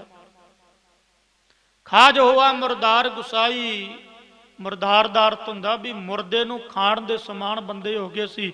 ਜਾਣੀ ਹਰ ਪਾਸੇ ਠੱਗੀ, ਹਰ ਪਾਸੇ ਛਲ ਕਪਟ, ਹਰ ਪਾਸੇ ਧੋਖਾ, ਹਰ ਪਾਸੇ ਲੁੱਟ। ਕਲ ਆਈ ਕੁੱਤੀ ਮੂਹੀ ਖਾਜ ਹੋਆ ਮੁਰਦਾਰ ਗੁਸਾਈ। ਰਾਜੇ ਪਾਪ ਕਮਾਉਂਦੇ, ਉਲਟਾ ਵਾੜ ਖੇਤ ਕੋ ਖਾਈ। ਭਾਈ ਬਾਲਾ ਵੀ ਦੱਸ ਰਿਹਾ, ਮਹਾਰਾਜ ਰਾਜੇ ਲੋਕ ਸਨ ਜਿਹੜੇ, ਕਾਰੂ ਵਰਗੇ, ਉਹ ਤੇ ਲੋਕਾਂ ਨੂੰ ਮਾਰ ਮਾਰ ਕੇ, ਲੋਕਾਂ ਤੇ ਅਤਿਆਚਾਰ ਕਰਕੇ ਰੁਪਈਆ ਖੋਹਣ ਲੱਗ ਗਏ ਸਨ। ਕਬਰਾਂ ਦੇ ਵਿੱਚੋਂ ਮੁਰਦੇ ਪੁੱਟ ਪੁੱਟ ਕੇ ਰੁਪਈਆ ਖੋਹਣ ਕੱਢਣ ਲੱਗ ਪਏ ਸਨ। ਇਹੋ ਜਿਹੀ ਸਥਿਤੀ ਹੋ ਗਈ ਸੀ। ਰਾਜਿਆਂ ਦਾ ਧਰਮ ਹੁੰਦਾ ਹੈ, ਰਾਜਿਆਂ ਦਾ ਇਹ ਨਿਯਮ ਹੈ, ਰਾਜਿਆਂ ਦੀ ਇੱਕ ਮਰਿਆਦਾ ਹੈ। ਕਿ ਉਹ ਪਰਜਾ ਦੀ ਰੱਖਿਆ ਕਰਨ। ਜਿਵੇਂ ਅੱਜ ਦੇ ਸਮੇਂ ਕੋਈ ਪਰਜਾ ਦੀ ਰੱਖਿਆ ਨਹੀਂ ਹੋ ਰਹੀ, ਆਪਾਂ ਨੂੰ ਭਲੀ ਪ੍ਰਕਾਰ ਪਤਾ, ਖਾਸ ਕਰਕੇ ਮੈਂ ਹਿੰਦੁਸਤਾਨ ਦੀ ਗੱਲ ਕਰਦਾ, ਹਰ ਕੰਟਰੀ ਵਿੱਚ ਨਹੀਂ ਹੈ, ਇੱਥੇ ਦੀ ਗੱਲ ਕਰ ਰਿਹਾ। ਰਾਜੇ ਪਾਪ ਕਮਾਉਂਦੇ, ਪਾਪ ਕਰਨ ਲੱਗ ਗਏ ਰਾਜੇ, ਉਲਟਾ ਵਾੜ ਖੇਤ ਕੋ। ਹੁਣ ਵਾੜ ਕਾਹਦੇ ਲਈ ਲਾਉਣੇ ਆਪਾਂ? ਖੇਤ ਦੇ ਚਾਰ ਚਫੇਰੇ ਵੀ ਕੋਈ ਜਾਨਵਰ ਨਾ ਆ ਕੇ ਪੈ ਜਾਵੇ। ਪਰ ਜੇ ਵਾੜ ਹੀ ਖੇਤ ਨੂੰ ਖਾਣ ਲੱਗ ਜਾਵੇ ਤੇ ਫਿਰ ਜਾਨਵਰ ਦੀ ਤੇ ਗੱਲ ਦੂਰ ਹੈ। ਜਿਨ੍ਹਾਂ ਰਾਜਿਆਂ ਨੇ ਪਰਜਾ ਦੀ ਰੱਖਿਆ ਕਰਨੀ ਸੀ, ਉਹ ਰਾਜੇ ਹੀ ਪਰਜਾ ਨੂੰ ਲੁੱਟਣ ਲੱਗ ਪਏ। ਜਿਨ੍ਹਾਂ ਰਾਜਿਆਂ ਨੇ ਪਰਜਾ ਨੂੰ ਬਚਾਉਣਾ ਸੀ, ਉਹ ਪਰਜਾ ਨੂੰ ਖਤਮ ਕਰਨ ਲੱਗ ਗਏ। ਜਿਨ੍ਹਾਂ ਰਾਜਿਆਂ ਨੇ ਪਰਜਾ ਦੇ ਉੱਪਰ ਦਇਆ ਕਰਨੀ ਸੀ, ਉਹ ਅਤਿਆਚਾਰ ਕਰਨ ਲੱਗ ਪਏ। ਫਿਰ ਅਗਲੀ ਗੱਲ, ਜਿਹੋ ਜਿਹੇ ਰਾਜੇ, ਭਾਈ ਗੁਰਦਾਸ ਜੀ ਕਹਿੰਦੇ ਪਰਜਾ ਵੀ ਉਹੋ ਜੀ ਹੋ ਗਈ, ਪਰਜਾ ਅੰਧੀ ਗਿਆਨ ਬਿਨ ਕੂੜਕ ਸੁੱਤ ਮੁਖੋ ਅਲਾਈ। ਪਰਜਾ ਵੀ ਬਸ ਗਿਆਨ ਤੋਂ ਬਿਨਾਂ ਨਹੀਂ ਹੋ ਗਈ, ਯਾਨੀ ਗਿਆਨ ਹੈ ਹੀ ਨਹੀਂ। ਜਿਵੇਂ ਅੱਜ ਦੇ ਦੇਖੋ ਅਜੋਕਾ ਸਮਾਂ ਵੀ ਨਾਲ ਲੈ ਕੇ ਚੱਲਿਓ ਥੋੜਾ ਜਿਹਾ। ਠੀਕ ਹੈ, ਅਜੋਕੇ ਸਮੇਂ ਦੇ ਵਿੱਚ ਮੇਰਾ ਕੋਈ ਬਹੁਤਾ ਧਿਆਨ ਨਹੀਂਗਾ, ਇਤਿਹਾਸ ਨਾਲ ਮੈਂ ਜੁੜਨਾ, ਆਪਾਂ ਇਤਿਹਾਸ ਦੀ ਵਿਚਾਰ ਕਰਨੀ। ਪਰ ਅਜੋਕੇ ਸਮੇਂ ਨੂੰ ਨਾਲ ਲੈ ਕੇ ਥੋੜਾ ਜਿਹਾ ਤੁਰਿਓ ਵੀ ਅੱਜ ਵੀ ਕੀ ਸਥਿਤੀ ਹੋਈ ਪਈ ਆ। ਜਿੱਥੇ ਰਾਜੇ ਅੰਨੇ ਆ, ਉੱਥੇ ਪਰਜਾ ਵੀ ਅੱਜ ਦੀ ਅੰਨੀ ਆ, ਪਰਜਾ ਨੂੰ ਪਤਾ ਹੀ ਨਹੀਂ। ਜਿਨ੍ਹਾਂ ਲੀਡਰਾਂ ਦੇ ਲੋਕ ਅਸੀਂ ਬਕਵਾਸ ਕਰਦੇ ਆ, ਉਹਨਾਂ ਲੀਡਰਾਂ ਨੂੰ ਫਿਰ ਜਾ ਕੇ ਉਹਨਾਂ ਕੁਰਸੀਆਂ ਤੇ ਬਿਠਾਉਣੇ ਆ। ਭਲੀ ਪ੍ਰਕਾਰ ਸਾਨੂੰ ਪਤਾ ਹੈ ਵੀ ਅਕਾਲ ਤਖਤ ਦੇ ਉੱਪਰ ਹਮਲਾ ਕੀਤਾ ਕਿਹਨੇ ਔਰ ਕਰਵਾਇਆ ਕਿਹਨੇ ਔਰ ਭੱਜੇ ਕੌਣ। ਮੈਂ ਤਾਂ ਕਈ ਵਾਰ ਮਾਣੀ ਮਨ ਸੋਚਦਾ ਹੁੰਨਾ ਵੀ ਪਰਜਾ ਦੀ ਗਲਤੀ ਆ। ਹਮਲਾ ਕੀਤਾ ਕਿਹਨੇ? ਕਾਂਗਰਸ ਨੇ। ਕਰਵਾਇਆ ਕਿਹਨੇ? ਬੀਜੇਪੀ ਨੇ। ਤੇ ਭੱਜੇ ਕੌਣ? ਹੱਥ ਖੜੇ ਕਰਕੇ ਆਪਾਂ ਨੂੰ ਪਤਾ ਹੀ ਆ, ਬਾਦਲ ਕੇ ਆਦਿਕ ਗਦਾਰ ਹੋਏ। ਲੇਕਿਨ ਅਸੀਂ ਫਿਰ ਇਹਨਾਂ ਨੂੰ ਕੁਰਸੀਆਂ ਤੇ ਬਿਠਾਉਣੇ ਆ। ਮੈਂ ਸੰਖੇਪ ਵਿੱਚ ਗੱਲ ਕਰ ਗਿਆ, ਇੱਧਰਲਾ ਮੇਰਾ ਵਿਸ਼ਾ ਨਹੀਂ, ਇਤਿਹਾਸ ਤੋਂ ਬਾਹਰ ਜਾਣਾ ਵੀ। ਪਰ ਅੱਜ ਦੇ ਸਮੇਂ ਵਿੱਚ ਪਰਜਾ ਵੀ ਅੰਨੀ ਆ, ਉਹਨਾਂ ਸਮਿਆਂ ਦੇ ਵਿੱਚ ਵੀ ਪਰਜਾ ਨਹੀਂ ਸੀ। ਜਦੋਂ ਗੁਰੂ ਨਾਨਕ ਨੇ ਅਵਤਾਰ ਲਿਆ, ਨਿਰੰਕਾਰ ਨੂੰ ਲੋੜ ਪਈ। ਭਾਈ ਗੁਰਦਾਸ ਦੀ ਇਹ ਕਲਮ ਹੈ, ਪਰਜਾ ਅੰਧੀ ਗਿਆਨ ਬਿਨ ਕੂੜਕ ਸੁੱਤ ਮੁਖੋ ਅਲਾਈ। ਚੇਲੇ ਬੈਠਣ ਘਰਾਂ ਵਿੱਚ, ਗੁਰੂ ਉੱਠ ਘਰੇ ਤਨਾੜੇ ਜਾਈ। ਜਿਹੜੇ ਚੇਲੇ ਸਨ ਉਹ ਘਰਾਂ ਵਿੱਚ ਬਹਿ ਗਏ, ਤੇ ਜਿਹੜੇ ਗੁਰੂ ਸਨ ਉਹ ਚੇਲਿਆਂ ਨੂੰ ਲੱਭਣ ਤੁਰ ਪਏ। ਉਹੀ ਗੱਲ ਹੋ ਗਈ ਨਾ ਵੀ ਕੰਨ ਚ ਮਾਰੀ ਫੂਕ, ਹੁਰ ਤੂੰ ਮੇਰਾ ਚੇਲਾ ਤੇ ਮੈਂ ਤੇਰਾ ਗੁਰ।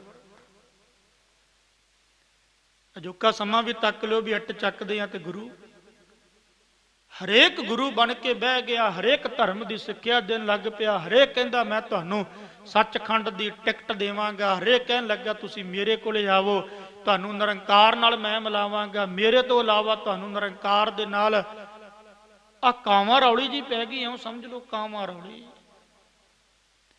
ਪਰਜਾ ਵੀ ਭੰਬਲ ਭੂਸੇ, ਰਾਜੇ ਵੀ ਭੰਬਲ ਭੂਸੇ, ਲੋਕਾਈ ਵੀ ਭੰਬਲ ਭੂਸੇ। ਤੇ ਜਿਹੜੇ ਧਰਮ ਦੇ ਠੇਕੇਦਾਰ ਸਨ, ਧਰਮ ਦੇ ਆਗੂ ਸਨ, ਧਰਮ ਦਾ ਉਪਦੇਸ਼ ਦੇਣੇ ਵਾਲੇ ਸਨ, ਚਾਹੇ ਹਿੰਦੂ ਧਰਮਕ ਆਗੂ ਤੇ ਜਾਂ ਉਹ ਇਸਲਾਮ ਧਰਮਕ ਆਗੂ, ਸਭ ਨੇ ਧੰਦਾ ਚਲਾ ਲਿਆ, ਸਭ ਨੇ। ਭਾਈ ਗੁਰਦਾਸ ਜੀ ਲਿਖਦੇ, ਚੇਲੇ ਸਾਜ ਵਜਾਵੰਦੇ ਗੁਰੂ ਨੱਚਨ ਬਹੁਬਦ ਭਾਈ। ਜਿਵੇਂ ਆ ਸਰਸੇ ਵਾਲਾ ਨੱਚਦਾ ਸੀ, ਉਹ ਦੇਖ ਸੁੱਟਿਆ ਪਿਆ ਹੁਣ। ਚੇਲੇ ਸਾਜ ਵਜਾਉਣ ਲੱਗ ਪਏ ਤੇ ਗੁਰੂ ਨੱਚਣ ਲੱਗ ਪਏ। ਕਾਜੀ ਹੋਏ ਰਿਸ਼ਵਤੀ ਵੱਡੀ ਲੈ ਕੇ ਹੱਕ ਗਵਾਈ। ਜਿਹੜੇ ਕਾਜੀ ਸਨ ਉਹ ਰਿਸ਼ਵਤੀ ਹੋ ਕੇ, ਕਾਜੀ ਕਹਿੰਦੇ ਆ ਫੈਸਲਾ ਕਰਨ ਵਾਲੇ। ਅੱਜ ਦੇ ਅਜੋਕੇ ਸਮੇਂ ਵਿੱਚ ਜੱਜ ਲੋਕ ਕਹਿ ਲਵੋ। ਮੈਂ ਫਿਰ ਬੇਨਤੀ ਕਰਦਾ ਵੀ ਅਜੋਕਾ ਸਮਾਂ ਨਾਲ ਲੈ ਕੇ ਚੱਲਿਓ। ਦੇਖੋ ਕਿੰਨਾ ਸਮਾਂ ਹੋ ਗਿਆ ਗੁਰੂ ਕੇ ਸਿੱਖਾਂ ਨੂੰ ਜੇਲ੍ਹਾਂ ਵਿੱਚ ਡੱਕਿਆ। ਉਹਨਾਂ ਦੀਆਂ ਸਜ਼ਾਵਾਂ ਵੀ ਪੂਰੀਆਂ ਹੋ ਗਈਆਂ, ਭਾਈ ਜਗਤਾਰ ਸਿੰਘ ਵਰਗਿਆਂ ਦੀਆਂ, ਭਾਈ ਤਾਰਾ ਸਿੰਘ ਵਰਗਿਆਂ ਦੀਆਂ, ਹਜੇ ਵੀ ਜੇਲ੍ਹਾਂ ਵਿੱਚ ਸੁੱਟੇ ਨੇ। ਤੇ ਜਿਨ੍ਹਾਂ ਨੇ ਸ਼ਰੇਆਮ ਹਮਲੇ ਕੀਤੇ 84 ਵੇਲੇ, ਸਿੱਖਾਂ ਦੇ ਗਲਾਂ ਵਿੱਚ ਟਾਇਰ ਪਾ ਪਾ ਕੇ ਸਾੜਿਆ, ਬਲਾਤਕਾਰ ਕੀਤੇ, ਤੇ ਉਹਨਾਂ ਸੱਜਣ ਵਰਗਿਆਂ ਨੂੰ ਟਿਕਟਾਂ ਦਿੱਤੀਆਂ ਜਾ ਰਹੀਆਂ। ਅਜੋਕਾ ਸਮਾਂ ਥੋੜਾ ਜਿਹਾ ਨਾਲ ਲੈ ਕੇ ਚੱਲਿਓ। ਕਾਜੀ ਹੋਏ ਰਿਸ਼ਵਤੀ ਵੱਡੀ ਲੈ ਕੇ ਹੱਕ, उस समय की स्थिति विचों मैं एक छोटी जी बेनती करदा। कहंदे एक बारी एक जलाहा सीगा ते जलाहे की जगह एक लाले ने भाव एक शाहूकार तकड़ा बंदा सी, नप ली, पर जगह सी जलाहे की। उन्हें काजी को जाके फरियाद की, काजी साहब जगह मेरी नप ली आ, जगह मेरी आ, पर शाहूकार अमीर बंदा वो लाला जिहड़ा हैगा मेरे नाल धक्का करदा ते तुसीं ख्याल रखियो। कहंदे जलाए ने एक पग दित्ती भी आ पग लै ला। काजी होए रिश्वती वड्डी लैके हक गवाई भी आ पग लै ला ते ख्याल रखियो जिस दिन फैसला करना। वो कहंदा ठीक आ। लाला आया तो लाले ने उन्होंने बलद दे दिता। काजी साहब जिस दिन फैसला करना ते ख्याल रखियो। ठीक आ। रिश्वत लै ली दोवां पास। जिदन सभा लगी, अहलकार बैठे, मंत्री बैठे, अज फैसला सुनाउणा, लोग बैठे, अदालत कह लवो भी अदालत लगी। काजी ने फैसला सुनाउणा सीगा ते जलाहे का मुंडा भी ते जलाहा भी आ गया, वो शाहूकार भी आ गया। जलाहे ने एक गल की, कहंदा काजी साहब मेरी पग का ख्याल रखियो। यानी पग दित्ती सीगी रिश्वत दे विच। कोई 1-2 रुपया भी देता होना उन्होंने समयां दे विच, इहो जिहा ही सीगा। काजी ने जिस वेले फैसला सुनाया वो कहन लग्या भी जिहड़ी ये जगह ये लाले दी आ, शाहूकार दी आ। जलाहा कहन लगा काजी साहब पग का ख्याल नहीं रखिया। जलाहे का मुंडा बोलिया, कहन लगा पिता जी पग की गल नहीं, पग जिहड़ी सीगी बापू तेरी वो बलद खा गया। काजी कहन लगा जगह दे विच तां जी बलद ही बन्निया जाना, ये लाले दी होई ना, फिर शाहूकार दी होई। काजी होए रिश्वती वड्डी लैके हक गवाई। वड्डी लैके हक गवाउण लग पे, भाव चंगी नूं माड़ी ते माड़ी नूं चंगी, भाव सच नूं झूठ ते झूठ नूं सच। जिवें गुरबाणी दे विच बचन आउंदा ना, खोटे को खरा कह खरा सार ना जाने, अंधे का नौ पारखू कली काल वडाणे। आ स्थिति बन गई, आ हालात बन गए उस समय दे। ये नतीजा से भाई बाला कहन लगा महाराज वरत्या पाप सबस जग माई, सारे जग दे विच हर पासे पाप। गुरु अंगद देव महाराज ने बेनती, वाहिगुरु हुक्म किया, उहदा हुक्म है। बालिया किहो जा पाप सी महाराज, धरती ते हर पासे करत कान। दुखी होगी धरती, दुखी लुकाई। जिहड़ी लुकाई है ना, धरती का अर्थ की है लुकाई, क्योंकि धरती ते रहन बसेरा किन्ना दा, लोकां दा। और धरती ने की दुखी होना। धरती नूं आपां वढदे हां, धरती नूं आपां, धरती उपर गंदगी किन्नी कीती जांदी है, धरती दे उपर किड्डे किड्डे पर्वत पहाड़ सब कुछ। धरती ते जिहड़ा रहन बसेरा सी ना, जानी लुकाई सी, जानी लोक सन, जानी जगत सी, इंसानियत मर गई सी। पाप वरत्या। क्यों समझ लो भाई गुरदास कहन लगे, थम्मै कोई ना साध बिन साध ना डिठै, जग विच कोआ, जग दे विच कोई साधु दिसदा ही नहीं सी, कोई रब दा प्यारा दिसदा ही नहीं। पर साधु तो बिना धरती नूं ठल्ले कौन? जे साधु सी ते वो भी लटेरियां दे भेस विच, अज दी तरह। अज बहुत ज्यादा इदां।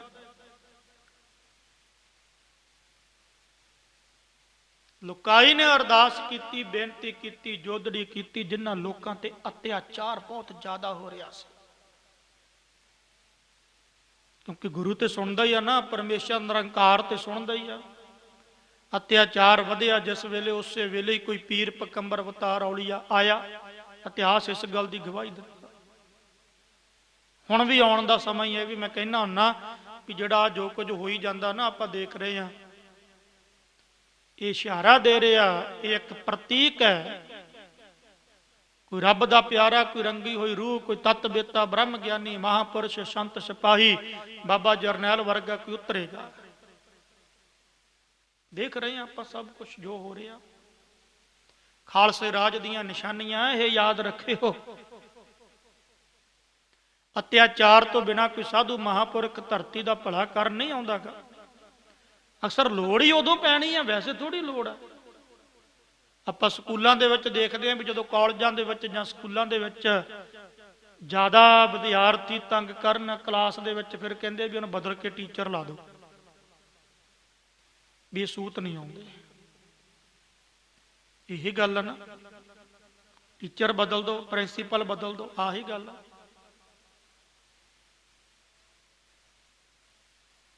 ਗੁਰੂ ਨਾਨਕ ਤੋਂ ਪਹਿਲਾਂ ਲੋਕਾਈ ਦੇ ਵਿੱਚ 4 ਚੁਫੇਰੇ ਹਨੇਰਾ ਛਾ ਗਿਆ।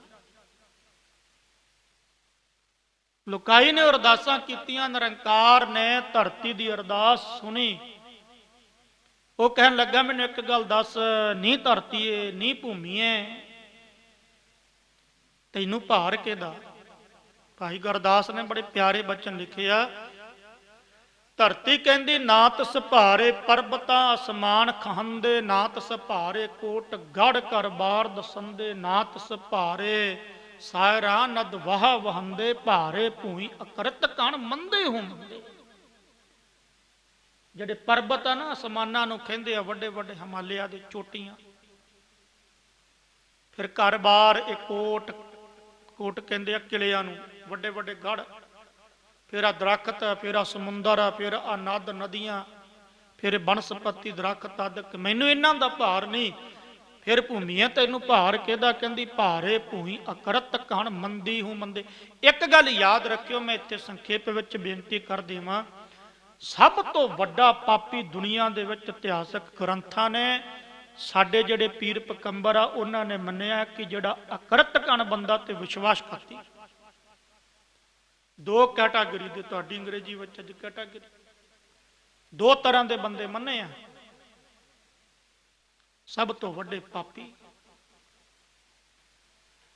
ਸਭ ਤੋਂ ਵੱਡੇ ਪਾਪੀ ਬੜੇ ਆ। ਝੂਠ ਬੋਲਣ ਵਾਲਾ ਵੀ ਪਾਪੀ ਆ, ਕਾਮੀ ਵੀ ਪਾਪੀ ਆ, ਕ੍ਰੋਧੀ ਵੀ ਪਾਪੀ ਆ, ਲੋਭੀ ਵੀ ਪਾਪੀ ਆ, ਹੰਕਾਰੀ ਵੀ ਪਾਪੀ ਆ, ਜੂਆ ਖੇਡਣ ਵਾਲਾ ਵੀ ਪਾਪੀ ਆ, ਸ਼ਰਾਬ ਪੀਣ ਵਾਲਾ ਵੀ ਪਾਪੀ ਆ, ਨਿੰਦਿਆ ਚੁਗਲੀ ਕਰਨ ਵਾਲਾ ਵੀ ਪਾਪੀ ਆ, ਮਾੜਾ ਬੋਲਣ ਵਾਲਾ ਵੀ ਪਾਪੀ ਆ। ਪਰ ਪਾਪੀਆਂ ਦੀ ਕਤਾਰ ਦੇ ਵਿੱਚ ਕੋਈ ਵੱਡਾ ਛੋਟਾ ਵੀ ਤੇ ਹੁੰਦਾ ਹੀ ਆ ਨਾ, ਇਹ ਤਾਂ ਹਰ ਪਾਸੇ ਹੀ ਆ ਵੀ ਕੋਈ ਵੱਡਾ ਕੋਈ ਛੋਟਾ। ਪਾਪੀਆਂ ਦੀ ਕਤਾਰ ਦੇ ਵਿੱਚ, ਪਾਪੀਆਂ ਦੀ ਲਾਈਨ ਦੇ ਵਿੱਚ ਸਭ ਤੋਂ ਵੱਡੇ ਪਾਪੀ ਜੇ ਮੰਨੇ ਆ, ਉਹ ਆ ਅਕਰਤ ਕਣ ਤੇ ਵਿਸ਼ਵਾਸਘਾਤੀ।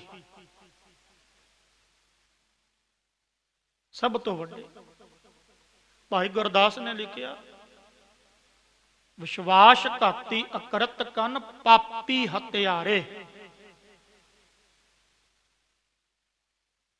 ਵਿਸ਼ਵਾਸਘਾਤ ਕਰਨਾ, ਕਿਸੇ ਦਾ ਕਿਸੇ ਗਰੀਬ ਨਾਲ ਜਾਨੀ ਧੋਖਾ ਕਰਨਾ, ਜ਼ੁਲਮ ਕਰਨਾ, ਤੇ ਕਿਸੇ ਦੇ ਕੀਤੇ ਹੋਏ ਮਹਾਪਰਉਪਕਾਰ ਨੂੰ ਭੁੱਲ ਜਾਣਾ, ਇਹ ਵੀ ਅਕਰਤ ਕਣ ਦੀ ਨਿਸ਼ਾਨੀ ਆ। ਅਕਰਤ ਭਲਾ ਪਤਾ ਕਿੰਨਾ ਮਾੜਾ। ਜੇ ਮੈਂ ਛੋਟੀ ਜੀ ਬੇਨਤੀ ਕਰ ਜਾਵਾਂ, ਤੁਸੀਂ ਵੈਸੇ ਸੁਣਿਆ ਵੀ ਆ, ਅਕਰਤ ਕਣ ਦੀ ਹਾਲਤ, ਅਕਰਤ ਕਣ ਦੀ ਸਥਿਤੀ ਜੋ ਭਾਈ ਗੁਰਦਾਸ ਨੇ ਬਿਆਨ ਕੀਤੀ। ਉਹ ਕਹਿੰਦਾ, ਮੱਧ ਵਿੱਚ ਰੱਦਾ ਪਾਏ ਕੇ ਕੁੱਤੇ ਦਾ ਮਾਸ, ਧਰਿਆ ਮਾਨਸ ਕੋ ਪ੍ਰੀਤ ਸੰਬੰਧੀ ਵਾਸ, ਰਤੂ ਭਰਿਆ ਕੱਪੜਾ ਕਰ ਤੱਜਨ ਤਾਸ, ਢੱਕ ਲੈ ਚੱਲੀ ਚੂਹੜੀ ਕਰ ਭੋਗ ਬਿਲਾਸ, ਆਖ ਸਿਆਣੇ ਪੁੱਛਿਆ ਲਾਹੇ ਵਿਸ਼ਵਾਸ। ਕਹਿਣ ਲੱਗੇ, ਨੀਵੀਂ ਜਾਤ ਦੀ, ਨੀਵੀਂ ਜਾਤ ਤੋਂ ਅਰਥ ਕਿ ਵਿਭਚਾਰਨ, ਬੁਰਾ ਕਰਮ ਕਰਨ ਵਾਲੀ ਇੱਕ ਔਰਤ, ਕੁੱਤੇ ਦਾ ਮਾਸ, ਉਹਨੂੰ ਰਿੰਨ ਕੇ ਸ਼ਰਾਬ ਦੇ ਵਿੱਚ ਮਰੇ ਹੋਏ ਮਨੁੱਖ ਦੀ ਖੋਪੜੀ ਵਿੱਚ ਪਾ ਕੇ ਲਾਲ ਕੱਪੜੇ ਨਾਲ ਢੱਕ ਕੇ ਕਿਤੇ ਲਿਜਾ ਰਹੀ ਸੀਗੀ। ਤੇ ਕਿਸੇ ਸਿਆਣੇ ਨੇ ਪੁੱਛਿਆ, ਬੀਬਾ ਇਹ ਕੀ ਆ? ਉਹ ਕਹਿਣ ਲੱਗੀ, ਮਰੇ ਹੋਏ ਮਨੁੱਖ ਦੀ ਖੋਪੜੀ ਵਿੱਚ ਪਾ ਕੇ ਕੁੱਤੇ ਦਾ ਮਾਸ ਰਿੰਨ ਕੇ ਤੇ ਲਾਲ ਕੱਪੜੇ ਨਾਲ, ਖੂਨ ਦੇ ਲਿਬੜੇ ਹੋਏ ਕੱਪੜੇ ਨਾਲ ਢੱਕ ਕੇ, ਤੇ ਮੈਂ ਵਿਭਚਾਰ ਕਰਕੇ ਜਾਨੀ ਮਾੜਾ ਕਰਮ ਕਰਕੇ ਇਹਨੂੰ ਢੱਕ ਕੇ ਲੈ ਚੱਲੀ ਆ। ਉਹ ਕਹਿਣ ਲੱਗਾ, ਕੁੱਤੇ ਦਾ ਮਾਸ ਵੀ ਬੁਰਾ, ਸ਼ਰਾਬ ਵੀ ਬੁਰੀ, ਮਾਸ, ਮਰੇ ਹੋਏ ਮਨੁੱਖ ਦੀ ਖੋਪੜੀ, ਦੇਖੋ ਹਾਲਤ ਕਿੱਦਾਂ ਦੀ ਬਣਾਈ, ਕਿਸ ਤਰ੍ਹਾਂ ਦੀ ਫੋਟੋ ਖਿੱਚੀ ਭਾਈ ਗੁਰਦਾਸ ਜੀ ਨੇ। ਜਰਾ ਧਿਆਨ ਮਾਰਿਓ ਤੇ ਮਨਾਂ ਵਿੱਚ ਵੀ ਅਸੀਂ ਅਕਰਤ ਕਣ ਨਹੀਂ। ਮੈਂ ਦਾਅਵੇ ਨਾਲ ਕਹਿਣਾ, ਜੇ ਗੁਰੂ ਗੋਬਿੰਦ ਸਿੰਘ ਦੇ ਪੁੱਤਰ ਨਹੀਂ ਬਣੇ ਤੇ ਅਸੀਂ ਅਕਰਤ ਕਣ ਹੀ ਆ। ਕਲਗੀਧਰ ਪਾਤਸ਼ਾਹ ਨੇ ਫਤਿਹ ਸਿੰਘ ਵੀ ਨੂੰ ਰੱਖੇ ਆਪਣੇ ਕੋਲੇ। ਪਰ ਅਸੀਂ ਕੀ ਸੋਚਿਆ, ਸ਼ਰਾਬਾਂ ਕਬਾਬਾਂ ਵਿਸ਼ੇ ਵਕਾਰ ਬੜੇ ਚੰਗੇ ਲੱਗਦੇ ਆ। ਲਿਜਾ ਰਹੀ ਸੀ, ਉਹ ਪੁੱਛਿਆ,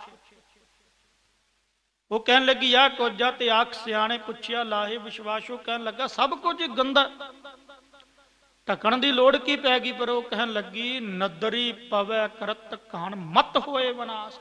ਮਤਾ ਕਿਤੇ ਸਭ ਕੁਝ ਖਤਮ ਹੋ ਜਾਵੇ, ਇੰਨੀ ਗੰਦਗੀ ਆ, ਇਹ ਸਭ ਕੁਝ ਗੰਦ ਹੈ, ਪਰ ਐਦੂ ਗੰਦੀ ਨਿਗਾਹ ਜਿਹੜੀ ਆ ਨਾ ਉਹ ਅਕਰਤ ਕਣ ਦੀ ਆ। ਭਾਰੇ ਪੂਈਆਂ ਕਰਤ ਕਣ ਮੰਦੀ ਹੂੰ ਮੰਦੇ, ਅਕਰਤ ਕਣ ਹੋ ਗਏ ਹਰ ਪਾਸੇ ਅਕਰਤ ਕਣ। ਧੋਖਾ ਬੁੱਧੂ ਬਣਾਉਣ ਲੱਗ ਪਏ, ਇੱਕ ਦੂਜੇ ਨੂੰ ਖਤਮ ਕਰਨ ਲੱਗ ਗਏ ਇੱਕ ਦੂਜੇ ਨੂੰ। ਧਰਮ ਦੀ ਗੱਲ ਹੀ ਨਹੀਂ ਕੋਈ ਰਹੀ, ਬਚਨ ਬਲਾਸ ਦੀ ਗੱਲ ਹੀ ਨਹੀਂ ਕੋਈ ਰਹੀ। ਸੌਹਾਂ ਖਾ ਖਾ ਕੇ ਲੋਕਾਂ ਨੂੰ, ਜਿਵੇਂ ਅੱਜ ਬੁੱਧੂ ਬਣਾਇਆ, ਸੌਹਾਂ ਖਾ ਖਾ ਕੇ ਲੋਕਾਂ ਨੂੰ ਬੁੱਧੂ ਬਣਾ ਕੇ ਲੋਕਾਂ ਦਾ ਵਿਸ਼ਵਾਸਘਾਤ ਕਰਨਾ ਤੇ ਕਰਤ ਕਹਾਣੀ ਹੋਣਾ। ਕਲਮਲ ਹੋਈ ਮੇਦਨੀ ਆਉ ਪਾਪਾਂ ਦੇ ਨਾਲ ਜਕੜੀ ਗਈ। ਅਰਦਾਸ ਕੀਤੀ ਉਸ ਵੇਲੇ ਨਿਰੰਕਾਰ ਨੇ ਸੁਣੀ ਪੁਕਾਰ ਦਤਾਰ ਪ੍ਰਭ, ਗੁਰੂ ਨਾਨਕ ਜਗ ਮਾਹੇ ਪਠਾਏ। ਭਾਈ ਬਾਲਾ ਜੀ ਕਹਿਣ ਲੱਗੇ ਗੁਰੂ ਅੰਗਦ ਦੇਵ ਮਹਾਰਾਜ ਜਿਸ ਵੇਲੇ ਇਹ ਵਰਤਾਰਾ ਧਰਤੀ ਤੇ ਵਰਤ ਚੁੱਕਿਆ ਸੀ ਤੇ ਗੁਰੂ ਨਾਨਕ ਦੇ ਆਉਣ ਦੀ ਲੋੜ ਸੀਗੀ, ਕਿਉਂਕਿ ਹਰ ਪਾਸੇ ਪਾਪ ਪਸਰਿਆ ਹੋਇਆ ਸੀ। ਇਸ ਪਾਪ ਤੋਂ ਛੁਟਕਾਰੇ ਦੇ ਲਈ ਗੁਰੂ ਨਾਨਕ ਦੀ ਲੋੜ ਸੀ। ਗੁਰੂ ਨਾਨਕ ਆਪ ਨਰੈਣ ਕਾਲ ਆਪ ਨਰੈਣ ਕਲਾ ਧਾਰ ਜਗ ਮਹਿ ਪਰਵਰਿਓ। ਰਾਏ ਭੋਏ ਦੀ ਤਲਵੰਡੀ ਇਹ ਬਾਰ ਇਲਾਕਾ ਮੰਨਿਆ ਗਿਆ। ਬਾਰ ਇਲਾਕਾ 9 ਖੰਡਾਂ ਦੇ ਵਿੱਚੋਂ ਭਰਤ ਖੰਡ। ਇੱਕ ਗੱਲ ਮੈਂ ਤੁਹਾਨੂੰ ਦੱਸ ਦਿੰਨਾ, ਧਰਤੀ ਦੇ 9 ਖੰਡ ਆ। 9 ਖੰਡਾਂ ਦੇ ਵਿੱਚ ਆਹ ਕੈਨੇਡਾ, ਅਮਰੀਕਾ, ਲੰਡਨ ਜਿੰਨੀਆਂ ਤੁਹਾਡੀਆਂ ਕੰਟਰੀਆਂ ਸਾਰੀਆਂ ਆਉਂਦੀਆਂ, ਤੇ ਉਹਨਾਂ ਦੇ ਵਿੱਚੋਂ ਜਿਹੜਾ ਭਰਤ ਖੰਡ ਆ ਨਾ, ਭਰਤ ਖੰਡ ਇਹ ਭਾਰਤ ਦੇਸ਼, ਭਾਰਤ ਦੇਸ਼ ਦੇ ਵਿੱਚ ਸਭ ਤੋਂ ਵੱਧ ਪੀਰ ਪਕੰਬਰ ਅਵਤਾਰ ਔਲੀਏ ਆਏ ਆ। ਤੇ ਉਹਨਾਂ ਭਾਰਤ ਖੰਡ ਦੇ ਵਿੱਚੋਂ ਜਿਹੜੀ ਮੇਨ ਧਰਤੀ ਆ ਉਹ ਪੰਜਾਬ ਦੀ ਆ। ਬੜੀ ਭਾਗਾਂ ਵਾਲੀ ਧਰਤੀ ਆ ਪੰਜਾਬ ਦੀ, ਬੜੀ ਉੱਤਮ ਤੇ ਸ੍ਰੇਸ਼ਟ ਧਰਤੀ ਆ ਪੰਜਾਬ ਦੀ। ਬਾਹਰ ਦੇਸ਼, ਕਿਉਂਕਿ ਉਦੋਂ ਪਾਕਿਸਤਾਨ ਦਾ ਜਿਹੜਾ ਇਹ ਰਾਏ ਭੋਏ ਦੀ ਤਲਵੰਡੀ ਹੈ ਪੰਜਾਬ ਵਿੱਚ ਆਉਂਦਾ। ਅੱਜ ਉਧਰਲਾ ਪੰਜਾਬ, ਇਧਰਲਾ ਤੇ ਉਧਰਲਾ ਆਪਾਂ ਸਮਝ ਹੀ ਗਏ ਆ, ਉਹ ਵੀ ਪੰਜਾਬ ਦੇ ਵਿੱਚ ਆ। ਨਨਕਾਣਾ ਸਾਹਿਬ ਤੁਹਾਨੂੰ ਪਤਾ ਹੀ ਆ। ਬਾਹਰ ਦੇਸ਼ ਦਾ ਇਲਾਕਾ ਸੀਗਾ, ਜੋ ਉੱਥੋਂ ਦਾ ਇਲਾਕੇ ਦੀ ਜੋ ਇੱਕ ਫੋਟੋ ਆ ਨਾ, ਉਹ ਕਵੀ ਸੰਤੋਖ ਸਿੰਘ ਨੇ ਬੜੀ ਸੁੰਦਰ ਖਿੱਚੀ ਆ। ਹੁਣ ਇੰਨੀਆਂ ਪੰਕਤੀਆਂ ਤੇ ਯਾਦ ਨਹੀਂ ਰਹਿੰਦਾ, ਪਰ ਮੈਂ ਤੁਹਾਨੂੰ ਉਦਾਂ ਸੁਣਾ ਦਿੰਨਾ।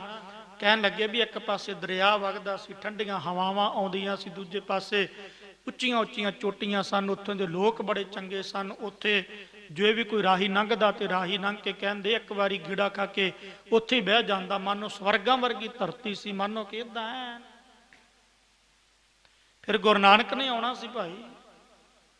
ਰਾਏ ਭੋਏ ਜਾਨੀ ਰਾਏ ਬਲਾਰ ਜਿਹੜਾ ਰਾਜਾ ਸੀ ਉੱਥੋਂ ਦਾ, ਬੜਾ ਧਰਮੀ ਸਤਪੁਰਸ਼ੀ ਤਤ ਬੇਤਾ ਸੀਗਾ, ਧਰਮ ਦਾ ਨਿਆਂ ਕਰਨ ਵਾਲਾ ਸੀਗਾ, ਧਰਮੀ ਬੰਦਾ ਸੀਗਾ, ਤਲਵੰਡੀ ਦਾ ਰਾਜਾ।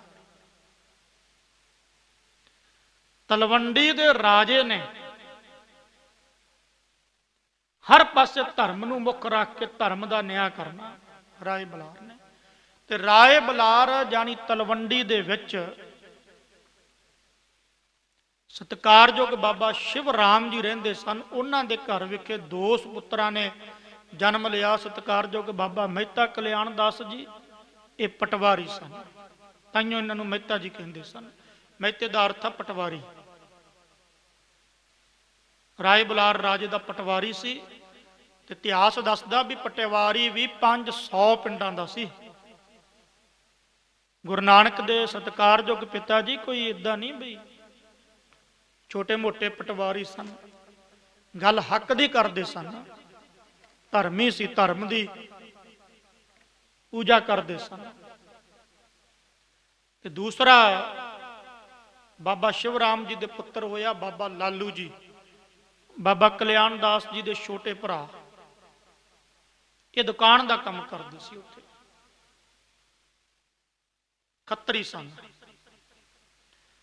ਕੀ ਹੋਇਆ ਗੁਰਮੁਖ ਪਿਆਰਿਓ, ਵੀ ਗੁਰੂ ਨਾਨਕ ਦੇ ਮਹਾਰਾਜ ਜੀ ਦੇ ਆਉਣ ਤੋਂ ਪਹਿਲਾਂ ਸ੍ਰਿਸ਼ਟੀ ਖਿੜੀ। ਕੱਤਕ ਦੀ ਪੂਰਨਮਾਸੀ 1526 ਬਿਕਰਮੀ ਸੰਮਤ ਅੰਮ੍ਰਿਤ ਵੇਲੇ ਜਦੋਂ ਗੁਰੂ ਨਾਨਕ ਪਾਤਸ਼ਾਹ ਨੇ ਪ੍ਰਕਾਸ਼ ਲਿਆ ਨਾ, ਇਤਿਹਾਸ ਇਸ ਗੱਲ ਦੀ ਗਵਾਹੀ ਭਰਦਾ ਵੀ ਸਤਿਕਾਰਯੋਗ ਮਾਤਾ ਤ੍ਰਿਪਤਾ ਜੀ ਉਹਨਾਂ ਦੀ ਕੁੱਖ ਨੂੰ ਭਾਗ ਲਾਇਆ, ਕਿਉਂਕਿ ਮਾਤਾ ਤ੍ਰਿਪਤਾ ਜੀ ਦੀ ਕੁੱਖ ਨੂੰ ਪਹਿਲਾ ਭਾਗ ਲਾਇਆ ਸੀਗਾ ਸਤਿਕਾਰਯੋਗ ਬੇਬੇ ਨਾਨਕੀ ਜੀ ਨੇ। ਵੱਡੇ ਸਨ ਬੇਬੇ ਨਾਨਕੀ ਜੀ, ਧਰਮ ਦੀ ਮੂਰਤ ਸਨ, ਬੰਦਗੀ ਦੇ ਵਿੱਚ ਹਰ ਵੇਲੇ ਰੱਤੇ ਰਹਿਣਾ। ਵਿਸ਼ਵਾਸ ਬੜਾ ਸੀ ਗੁਰੂ ਨਾਨਕ ਤੇ ਬੇਬੇ ਨਾਨਕੀ ਨੂੰ ਔਰ ਰਾਜੇ ਰਾਏ ਬੁਲਾਰ ਨੂੰ। ਗੁਰੂ ਨਾਨਕ ਪਾਤਸ਼ਾਹ ਨੇ ਪ੍ਰਕਾਸ਼ ਲਿਆ ਤੇ ਉਹਨਾਂ ਸਮਿਆਂ ਦੇ ਵਿੱਚ, ਅੱਜ ਤੇ ਲਾਈਟ ਆ, ਅੱਜ ਤੇ ਆਪਾਂ ਨੂੰ ਪਤਾ ਵੀ ਇਹ ਤਰੱਕੀ ਕੀਤੀ ਆ, ਇਲੈਕਟ੍ਰੋਨਿਕ ਕਰਕੇ ਜਿਹੜੀ ਇਹ ਲਾਈਟ ਦਾ ਆਪਾਂ ਨੂੰ ਪ੍ਰਕਾਸ਼ ਮਿਲ ਜਾਂਦਾ। ਉਹਨਾਂ ਸਮਿਆਂ ਦੇ ਵਿੱਚ ਜਾਂ ਤਾਂ ਇੱਕ ਦੀਵਾ ਬਾਲਿਆ ਜਾਂਦਾ ਸੀ ਜਾਂ ਅਸ਼ਟ ਜਾਨੀ 8 ਦੀਵੇ ਬਾਲੇ ਜਾਂਦੇ ਸਨ। 8 ਦੀਵੇ ਤੋਂ ਅਰਥ ਵੀ ਜਿਵੇਂ ਆਪਾਂ ਕਹਿੰਦੇ ਆ ਨਾ ਵੀ ਇੱਕ ਲੰਮੀ ਸਾਰੀ ਲਾਲਟਨ ਵਰਗੀ ਬਣਾ ਕੇ ਉਹਦੇ 4 ਚੁਫੇਰੇ 8 ਦੀਵੇ ਲਾਏ ਜਾਂਦੇ ਸੀਗੇ। ਉਹਦਾ ਚਾਨਣ, ਉਹਦਾ ਪ੍ਰਕਾਸ਼ ਕਮਰੇ ਵਿੱਚ ਬਹੁਤ ਜ਼ਿਆਦਾ ਹੁੰਦਾ ਸੀ। ਜਦੋਂ ਨਿਰੰਕਾਰ ਗੁਰੂ ਨਾਨਕ ਦੇ ਮਹਾਰਾਜ ਉਹਨਾਂ ਨੇ ਪ੍ਰਕਾਸ਼ ਲਿਆ, ਉਹਨਾਂ ਦਾ ਪ੍ਰਕਾਸ਼ ਹੋਇਆ, ਸਤਿਕਾਰਯੋਗ ਬਾਬਾ ਮਹਿਤਾ ਕਲਿਆਣ ਦਾਸ ਜੀ ਉਹਨਾਂ ਦੇ ਵਿਹੜੇ ਨੂੰ ਭਾਗ ਲਾਏ, ਨਗਰੀ ਨੂੰ ਭਾਗ ਲਾਏ, ਖੁਦ ਨਿਰੰਕਾਰ ਪਾਤਸ਼ਾਹ ਆਪ ਆਏ, ਸਤਿਕਾਰਯੋਗ ਮਾਤਾ ਤ੍ਰਿਪਤਾ ਜੀ ਦੀ ਕੁੱਖ ਨੂੰ ਭਾਗ ਲਾਏ। ਜਦੋਂ ਗੁਰੂ ਨਾਨਕ ਦਾ ਪ੍ਰਕਾਸ਼ ਹੋਇਆ, ਇਤਿਹਾਸ ਇਸ ਗੱਲ ਦੀ ਗਵਾਹੀ ਭਰਦਾ। ਕਵੀ ਸੰਤੋਖ ਸਿੰਘ ਨੇ ਲਿਖਿਆ, ਕਹਿਣ ਲੱਗੇ ਜਿਹੜਾ ਕਮਰੇ ਵਿੱਚ ਪ੍ਰਕਾਸ਼ ਹੋ ਰਿਹਾ ਸੀ ਨਾ, ਪ੍ਰਕਾਸ਼ 8 ਦੀਵਿਆਂ ਦਾ, ਉਹ ਪ੍ਰਕਾਸ਼ ਵੀ ਫਿੱਕਾ ਪੈ ਗਿਆ। ਇਹ ਤੇ ਗੁਰਬਾਣੀ ਵਿੱਚ ਆਪਾਂ ਪੜ੍ਹਦੇ ਹਾਂ, ਗੁਰੂ ਅੰਗਦ ਦੇਵ ਮਹਾਰਾਜ ਦੇ ਬਚਨ, ਜੇ 100 ਚੰਦਾ ਉਗਵਹਿ, ਉਹ ਤੇ 8 ਦੀਵੇ ਸੀ। ਜੇ 100 ਚੰਦਾ ਉਗਵਹਿ, ਸੂਰਜ ਚੜ੍ਹੈ ਹਜ਼ਾਰ, ਇਤੇ ਚਾਨਣ ਹੁੰਦਿਆਂ ਗੁਰਬਨ ਘੋਰ ਅੰਧਾਰ। ਗੁਰੂ ਤੋਂ ਬਿਨਾ ਹਨੇਰਾ ਹੀ ਹਨੇਰਾ। ਬ੍ਰਹਿਮੰਡ ਦੇ ਮਾਲਕ ਗੁਰੂ ਨਾਨਕ ਦੇਵ ਮਹਾਰਾਜ ਨੇ ਪ੍ਰਕਾਸ਼ ਲਿਆ, ਦੇਵੀ ਦੇਵਤੇ ਖੁਸ਼ ਹੋਏ, ਫੁੱਲਾਂ ਦੀ ਵਰਖਾ ਕੀਤੀ, ਬਨਸਪਤੀ ਖਿੜੀ, ਕਿਉਂਕਿ ਖੁਦ ਨਿਰੰਕਾਰ ਪਾਤਸ਼ਾਹ ਲੁਕਾਈ ਦਾ ਭਲਾ ਕਰਨ ਦੇ ਲਈ ਨਿਰਗੁਣ ਸਰੂਪ ਸਰਗੁਣ ਦੇ ਵਿੱਚ ਆ ਗਿਆ। ਸਤਿਕਾਰਯੋਗ ਮਾਤਾ ਦੌਲਤਾਂ ਜੀ ਉਸ ਵੇਲੇ ਦਾਈ ਸਨ। ਉਹਨਾਂ ਨੇ ਵਧਾਈਆਂ ਦਿੱਤੀਆਂ ਬਾਬਾ ਮਹਿਤਾ ਕਲਿਆਣ ਦਾਸ ਜੀ ਨੂੰ, ਤੁਹਾਡੇ ਘਰ ਦੇ ਵਿੱਚ ਚੰਨ ਆਇਆ, ਤੁਹਾਡੇ ਘਰ ਦੇ ਵਿੱਚ ਬਾਲਕ ਨੇ ਜਨਮ ਲਿਆ, ਪੁੱਤਰ ਨੇ ਜਨਮ ਲਿਆ। ਬਾਬਾ ਕਲਿਆਣ ਦਾਸ ਜੀ ਤੁਹਾਨੂੰ ਵਧਾਈਆਂ ਹੋਣ। ਵਧਾਈਆਂ ਹੋਈਆਂ। ਬਾਬਾ ਕਲਿਆਣ ਦਾਸ ਜੀ ਉਸ ਵੇਲੇ ਪੰਡਤ ਹਰਦਿਆਲ ਜੀ ਨੂੰ ਸੱਦ ਕੇ ਲਿਆਏ, ਕਿਉਂਕਿ ਰਾਏ ਭੋਜ ਦੀ ਤਲਵੰਡੀ ਦੇ ਵਿੱਚ ਸਭ ਤੋਂ ਸਿਆਣਾ ਉਹਨਾਂ ਸਮਿਆਂ ਦੇ ਵਿੱਚ ਪੰਡਤ ਹਰਦਿਆਲ ਜੀ ਮੰਨੇ ਗਏ ਸਨ, ਔਰ ਸਿਆਣੇ ਵੀ ਸੀ। ਪੰਡਤ ਹਰਦਿਆਲ ਜੀ ਨੇ ਸਭ ਕੁਝ ਦੇਖਿਆ ਜੋਤਿਸ਼ ਦੇ ਮੁਤਾਬਕ। ਹੁਣ ਅਸੀਂ ਜੋਤਿਸ਼ ਦੇ ਗੁਰਮਤ ਮੁਤਾਬਕ ਜੋਤਿਸ਼ ਦੇ ਅਸੀਂ ਵਿਰੁੱਧ ਚ, ਪਰ ਮੈਂ ਇੱਥੇ ਇੱਕ ਬੇਨਤੀ ਕਰਾਂ, ਕਿਉਂਕਿ ਬਾਬਾ ਮਹਿਤਾ ਕਲਿਆਣ ਦਾਸ ਜੀ ਤੇ ਉਸ ਵੇਲੇ ਪੰਡਤਾਂ ਨੂੰ ਮੰਨਦੇ ਸਨ। ਜੇ ਨਾ ਮੰਨਦੇ ਹੁੰਦੇ ਤੇ ਆਪਾਂ ਅੱਗੇ ਇਤਿਹਾਸ ਪੜਾਂਗੇ, ਫਿਰ ਪੰਡਤ ਹਰਦਿਆਲ ਨੂੰ ਕਿਉਂ ਸੱਦਣਾ ਸੀ ਜਨੇਊ ਪਾਉਣ ਦੇ ਲਈ, ਤੇ ਗੁਰਬਾਣੀ ਵਿੱਚ ਵੀ ਬਚਨ ਆਇਆ। ਖੰਡਨ ਗੁਰੂ ਨਾਨਕ ਨੇ, ਦੇਖੋ ਇੱਕ ਮੈਂ ਹੋਰ ਬੇਨਤੀ ਕਰਦਾ, ਗੁਰੂ ਨਾਨਕ ਨੇ ਧਰਮ ਦਾ ਖੰਡਨ ਨਹੀਂ ਕੀਤਾ। ਇਹ ਨਹੀਂ ਵੀ ਗੁਰੂ ਨਾਨਕ ਨੇ, ਗੁਰੂ ਗੋਬਿੰਦ ਸਿੰਘ ਮਹਾਰਾਜ ਨੇ ਜੇ ਧਰਮ ਦਾ ਖੰਡਨ ਕਰਨਾ ਹੁੰਦਾ, ਧੋਤੀ ਬੋਦੀ ਜਨੇਊ ਤਿਲਕ ਦਾ ਖੰਡਨ ਕਿਉਂ ਕਰਦੇ? ਨਾ ਇਸਲਾਮ ਧਰਮ ਦਾ ਖੰਡਨ, ਨਾ ਹਿੰਦੂ ਧਰਮ ਦਾ ਖੰਡਨ, ਕਿਸੇ ਧਰਮ ਦਾ ਖੰਡਨ ਨਹੀਂ ਕੀਤਾ। ਪਰ ਧਰਮ ਦੇ ਪਹਿਰਾਵੇ ਦੇ ਵਿੱਚ ਜੋ ਲੋਕ ਬੁੱਧੂ ਬਣਾਉਂਦੇ ਸਨ ਲੋਕਾਂ ਨੂੰ, ਉਹਨਾਂ ਦਾ ਖੰਡਨ ਕੀਤਾ। ਜੋਤਿਸ਼ ਵਿਦਿਆ ਦੇ ਮੁਤਾਬਕ ਪੰਡਤ ਹਰਦਿਆਲ ਨੇ ਸਭ ਕੁਝ ਦੇਖਿਆ, ਦੌਲਤਾਂ ਨੂੰ ਸੱਦਿਆ, ਦਾਈ ਨੂੰ ਪੁੱਛਿਆ। ਪੰਡਤ ਹਰਦਿਆਲ ਨੇ ਕਹਿਣ ਲੱਗਾ ਵੀ ਦੌਲਤਾਂ ਇੱਕ ਗੱਲ ਦੱਸ ਵੀ ਜਿਸ ਵੇਲੇ ਬਾਲਕ ਨੇ ਜਨਮ ਲਿਆ ਉਸ ਵੇਲੇ ਉਹਦੇ ਚਿਹਨ ਚਿੰਨ ਕਿਸ ਤਰ੍ਹਾਂ ਦੇ ਸਨ। ਦੌਲਤਾਂ ਨੇ ਆਪਣੇ ਮੁਖ ਤੋਂ ਇਹ ਗੱਲ ਕਹੀ, ਕਹਿਣ ਲੱਗੀ ਪੰਡਤ ਜੀ ਮੇਰੇ ਹੱਥੀਂ ਬੜੇ ਬਾਲਕਾਂ ਨੇ ਜਨਮ ਲਿਆ, ਕਿਉਂਕਿ ਦਾਈ ਦਾ ਕਿੱਤਾ, ਦਾਈ ਦਾ ਕਰਮ ਧਰਮ ਆ ਉਹਦਾ। ਮੇਰੇ ਹੱਥੋਂ ਬੜੇ ਬਾਲਕਾਂ ਨੇ ਜਨਮ ਲਿਆ, ਪਰ ਮੈਂ ਪਹਿਲਾ ਬਾਲਕ ਦੇਖਿਆ ਜਿਸ ਵੇਲੇ ਇਹ ਬੱਚੇ ਨੇ, ਇਸ ਬਾਲਕ ਨੇ ਜਾਣੀ ਗੁਰੂ ਨਾਨਕ ਨੇ ਜਨਮ ਲਿਆ, ਉਸ ਵੇਲੇ ਆਪਣੇ ਮੁਖ ਤੋਂ ਮੁਸਕਰਾਇਆ, ਮੁਖ ਤੋਂ ਹੱਸਿਆ। ਨਹੀਂ ਆਮ ਬੱਚਾ ਰੋਂਦਾ। ਪੰਡਤ ਹਰਦਿਆਲ ਕਹਿਣ ਲੱਗਾ ਜਾਂ ਤਾਂ ਚੱਕਰਵਰਤੀ ਕੋਈ ਵੱਡਾ ਰਾਜਾ, ਜਾਂ ਕੋਈ ਵੱਡਾ ਸਤਪੁਰਸ਼, ਜਾਂ ਕੋਈ ਬ੍ਰਹਮ ਗਿਆਨੀ, ਜਾਂ ਕੋਈ ਤਤ ਬੇਤਾ। ਚਿਹਨ ਚਿੰਨ ਸਾਰੇ ਦੇਖੇ ਜੋਤਿਸ਼ ਦੇ ਮੁਤਾਬਕ। ਬਾਬਾ ਕਲਿਆਣ ਦਾਸ ਜੀ ਕਹਿਣ ਲੱਗੇ ਪੰਡਤ ਜੀ ਬੱਚੇ ਦਾ ਨਾਮ ਕੀ ਰੱਖਣਾ। ਕਲਿਆਣ ਦਾਸ ਕਹਿਣ ਲੱਗਾ, ਸਤਿਕਾਰਯੋਗ ਬਾਬਾ ਕਲਿਆਣ ਦਾਸ ਜੀ, ਪੰਡਤ ਜੀ ਬੱਚੇ ਦਾ ਨਾਮ ਆ। ਪੰਡਤ ਜੀ ਕਹਿਣ ਲੱਗੇ ਮੈਂ ਸੋਚ ਕੇ ਵਿਚਾਰ ਕੇ ਸਭ ਕੁਝ ਫਿਰ ਸ਼ਾਮ ਤਾਈਂ ਦੱਸਾਂਗਾ। ਸ਼ਾਮ ਤਾਈਂ ਜਿਸ ਵੇਲੇ ਗੁਰੂ ਨਾਨਕ ਦੇ ਮਹਾਰਾਜ ਜੀ ਦੇ ਗ੍ਰਹਿ ਵਿਖੇ ਬਾਬਾ ਕਲਿਆਣ ਦਾਸ ਜੀ ਦੇ ਕੋਲੇ ਪੰਡਤ ਹਰਦਿਆਲ ਆਇਆ। ਉਹ ਕਹਿਣ ਲੱਗਾ ਇਹਨਾਂ ਦਾ ਨਾਮ ਰੱਖੋ ਨਾਨਕ। ਪੰਡਤ ਹਰਦਿਆਲ ਨੇ ਨਾਮ ਰੱਖਿਆ ਸੀ। ਸਤਿਕਾਰਯੋਗ ਬਾਬਾ ਕਲਿਆਣ ਦਾਸ ਜੀ ਕਹਿਣ ਲੱਗੇ ਵੀ ਇਹ ਤਾਂ ਰਲਮਾ ਮਿਲਮਾ ਜਿਹਾ ਨਾਮ ਆ। ਪੰਡਤ ਹੱਸਿਆ, ਕਹਿਣ ਲੱਗਾ ਕਿੱਦਾਂ, ਤੁਹਾਨੂੰ ਕਿਸ ਤਰ੍ਹਾਂ ਲੱਗ ਰਿਹਾ ਮਹਿਤਾ ਜੀ? ਇਹ ਤਾਂ ਰਲਮਾ ਮਿਲਮਾ ਜਿਹਾ ਨਾਮ ਆ ਹਿੰਦੂਆਂ ਤੇ ਮੁਸਲਮਾਨਾਂ ਦਾ, ਕੋਈ ਹੋਰ ਨਾਮ ਨਹੀਂ। ਪੰਡਤ ਹਰਦਿਆਲ ਕਹਿਣ ਲੱਗਾ ਇਹ ਰਲਮਾ ਮਿਲਮਾ ਨਾਮ ਨਹੀਂ, ਮੈਂ ਨਾਨਕ ਇਸ ਕਰਕੇ ਰੱਖਿਆ ਕਿ ਇਹ ਹਿੰਦੂਆਂ ਦਾ ਵੀ ਰੱਖਿਆ ਕਰੇਗਾ ਤੇ ਮੁਸਲਮਾਨਾਂ ਦੀ ਵੀ ਰੱਖਿਆ, ਜਾਣੀ ਹਿੰਦੂਆਂ ਦਾ ਗੁਰੂ ਤੇ ਮੁਸਲਮਾਨਾਂ ਦਾ ਪੀਰ ਸਾਂਝਾ ਗੁਰੂ ਹੋਵੇਗਾ। ਜੋ ਲੁਕਾਈ ਦੇ ਵਿੱਚ ਅੱਜ ਇਹ ਭਿੜ ਭਿੜ ਕੇ ਮਰਦੇ ਆ ਹਿੰਦੂ ਮੁਸਲਮਾਨ, ਸਾਡਾ ਧਰਮ ਵੱਡਾ, ਸਾਡਾ ਧਰਮ ਵੱਡਾ, ਇਹਨਾਂ ਲੋਕਾਂ ਨੂੰ ਉਪਦੇਸ਼ ਦੇਣ ਦੇ ਲਈ, ਲੋਕਾਂ ਦਾ ਉਧਾਰ ਕਰਨ ਦੇ ਲਈ ਹਿੰਦੂਆਂ ਦਾ ਵੀ ਪ੍ਰੇ ਪਿਆਰਾ ਹੋਵੇਗਾ ਗੁਰੂ ਨਾਨਕ, ਮੁਸਲਮਾਨਾਂ ਦਾ ਵੀ ਪ੍ਰੇ ਪਿਆਰਾ ਹੋਵੇਗਾ ਗੁਰੂ ਨਾਨਕ। ਤੇ ਮੈਂ ਕਵੀ ਸੰਤੋਖ ਸਿੰਘ ਦਾ ਇਤਿਹਾਸ ਪੜ੍ਹਿਆ, ਨਾਨਕ ਦੇ ਅਰਥ ਬੜੇ ਪਿਆਰੇ ਆ। ਨਾਨਕ ਸ਼ਬਦ ਦੇ ਨਾਨਕ ਨੰਨੇ ਨੂੰ ਕੰਨਾ, ਨੰਨਾ ਕੱਕਾ। ਸਮਝ ਲਿਓ ਥੋੜਾ ਜਿਹਾ, ਕੋਈ ਏਡੀ ਮਹਿੰਗੀ ਗੱਲ ਨਹੀਂ, ਜਾਨੀ ਕੋਈ ਔਖਾ ਬਚਨ ਨਹੀਂਗਾ। ਨੰਨੇ ਨੂੰ ਕੰਨਾ, ਨੰਨਾ ਕੱਕਾ। ਜਿਹੜਾ ਨੰਨਾ ਨਾ, ਨੰਨਾ ਪਹਿਲਾਂ ਇਹਨੂੰ ਵੱਖ ਕਰ ਲਵੋ। ਜਿਹੜਾ ਨੰਨੇ ਨੂੰ ਕੰਨਾ ਲੱਗਿਆ ਉਹਦਾ ਐੜਾ ਬਣਾ ਲਵੋ, ਕਿਉਂਕਿ ਜਿਹੜਾ ਕੰਨਾ ਹੁੰਦਾ ਨਾ, ਜਦੋਂ ਆਪਾਂ ਸੰਸਕ੍ਰਿਤ ਭਾਸ਼ਾ ਪੜਾਂਗੇ, ਸੰਸਕ੍ਰਿਤ ਭਾਸ਼ਾ ਦੇ ਵਿੱਚ ਜਿਵੇਂ ਨੱਕ, ਅੱਕ, ਦੋ ਅੱਖਰਾਂ ਦੇ ਵਿੱਚੋਂ ਵੀ ਐੜਾ ਵੀ ਨਿਕਲ ਜਾਂਦਾ, ਕਈ ਥਾਵਾਂ ਤੇ ਊੜਾ ਵੀ। ਹੁਣ ਔਂਕੜ ਊੜੇ ਦੀ ਆਵਾਜ਼ ਦਿੰਦਾ, ਦਲੰਕੜ ਵੀ ਊੜੇ ਦੀ ਆਵਾਜ਼ ਦਿੰਦਾ, ਹੋੜਾ ਊੜੇ ਦੇ ਮੂੰਹ ਦੀ ਖੁੱਲੀ ਆਵਾਜ਼ ਦਿੰਦਾ, ਟਿੱਪੀ ਮੰਮੇ ਦੀ ਆਵਾਜ਼ ਦਿੰਦੀ ਹੈ, ਟਿੱਪੀ ਨੰਨੇ ਦੀ ਆਵਾਜ਼ ਵੀ ਦਿੰਦੀ ਹੈ। ਇਹਨੂੰ ਕਹਿੰਦੇ ਸਿੰਧੀ ਛੇਦ। ਇਉਂ ਆਪਾਂ ਕਰ ਸਕਦੇ ਹਾਂ। ਅਰਥ ਫੇਰ ਹੀ ਹੁੰਦੇ ਅਸਲ ਦੇ ਵਿੱਚ। ਪਹਿਲਾ ਨੰਨਾ ਉਹਨੂੰ ਵੱਖ ਕਰ ਲਵੋ, ਦੂਸਰਾ ਜਿਹੜਾ ਕੰਨਾ ਉਹਦਾ ਐੜਾ ਉਹਨੂੰ ਅਗਲੇ ਨੰਨੇ ਨਾਲ ਲਾ ਲਵੋ। ਨੰਨਾ ਪਲੱਸ ਅਗਲਾ ਨੰਨਾ, ਉਹਦੇ ਨਾਲ ਐੜਾ ਲੱਗ ਗਿਆ ਅੰਨ, ਤੇ ਰਹਿ ਗਿਆ ਕੱਕਾ ਅੱਗੇ ਕੱਲਾ। ਨੰਨੇ ਤੇ ਕੱਕੇ ਦੇ ਵਿੱਚੋਂ ਐੜੇ ਦੀ ਆਵਾਜ਼ ਨਿਕਲਦੀ, ਜਾਨੀ ਨੱਕ, ਨਾ ਇਹ ਐੜੇ ਦੀ ਆਵਾਜ਼। ਨੰਨੇ ਤੇ ਕੱਕੇ ਦੇ ਵਿੱਚੋਂ ਇੱਕ ਐੜਾ ਹੋਰ ਕੱਢ ਲਓ, ਉਹ ਬਣ ਗਿਆ ਅੱਕ, ਜਾਨੀ ਨ ਅੰਨ ਅੱਕ। ਨ ਪਲੱਸ ਅੰਨ ਪਲੱਸ ਅੱਕ। ਅੱਕ ਕਹਿੰਦੇ ਆ ਦੁੱਖ ਨੂੰ, ਅੰਨ ਕਹਿੰਦੇ ਆ ਰਹਿਤ, ਨਾ ਕਹਿੰਦੇ ਆ ਵੀ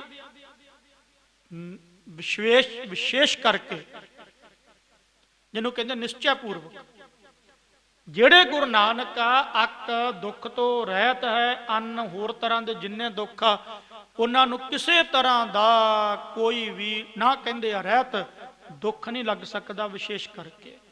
ਤੇ ਜਿਹੜਾ ਗੁਰੂ ਨਾਨਕ ਨੂੰ ਮੰਨੇਗਾ, ਗੁਰੂ ਨਾਨਕ ਦਾ ਪੁਜਾਰੀ ਹੋਵੇਗਾ, ਗੁਰੂ ਨਾਨਕ ਨੂੰ ਆਪਣਾ ਗੁਰੂ ਮੰਨੇਗਾ, ਉਹ ਵੀ ਅੱਕ ਦੁੱਖ ਅੰਨ ਰਹਿਤ ਨਾ ਵਿਸ਼ੇਸ਼ ਕਰਕੇ ਦੁੱਖ ਤੋਂ ਰਹਿਤ ਹੋ ਜਾਵੇਗਾ। ਇਹ ਨਾਨਕ ਦੇ ਅਰਥ ਕਵੀ ਸੰਤੋਖ ਸਿੰਘ ਨੇ ਨਾਨਕ ਪ੍ਰਕਾਸ਼ ਦੇ ਵਿੱਚ ਬੜੇ ਪਿਆਰੇ ਲਿਖੇ ਆ। ਨਾਨਕ ਨਾਮ ਰੱਖਿਆ ਪੰਡਤ ਹਰਦਿਆਲ ਜੀ ਬੜੇ ਖੁਸ਼ ਹੋਏ।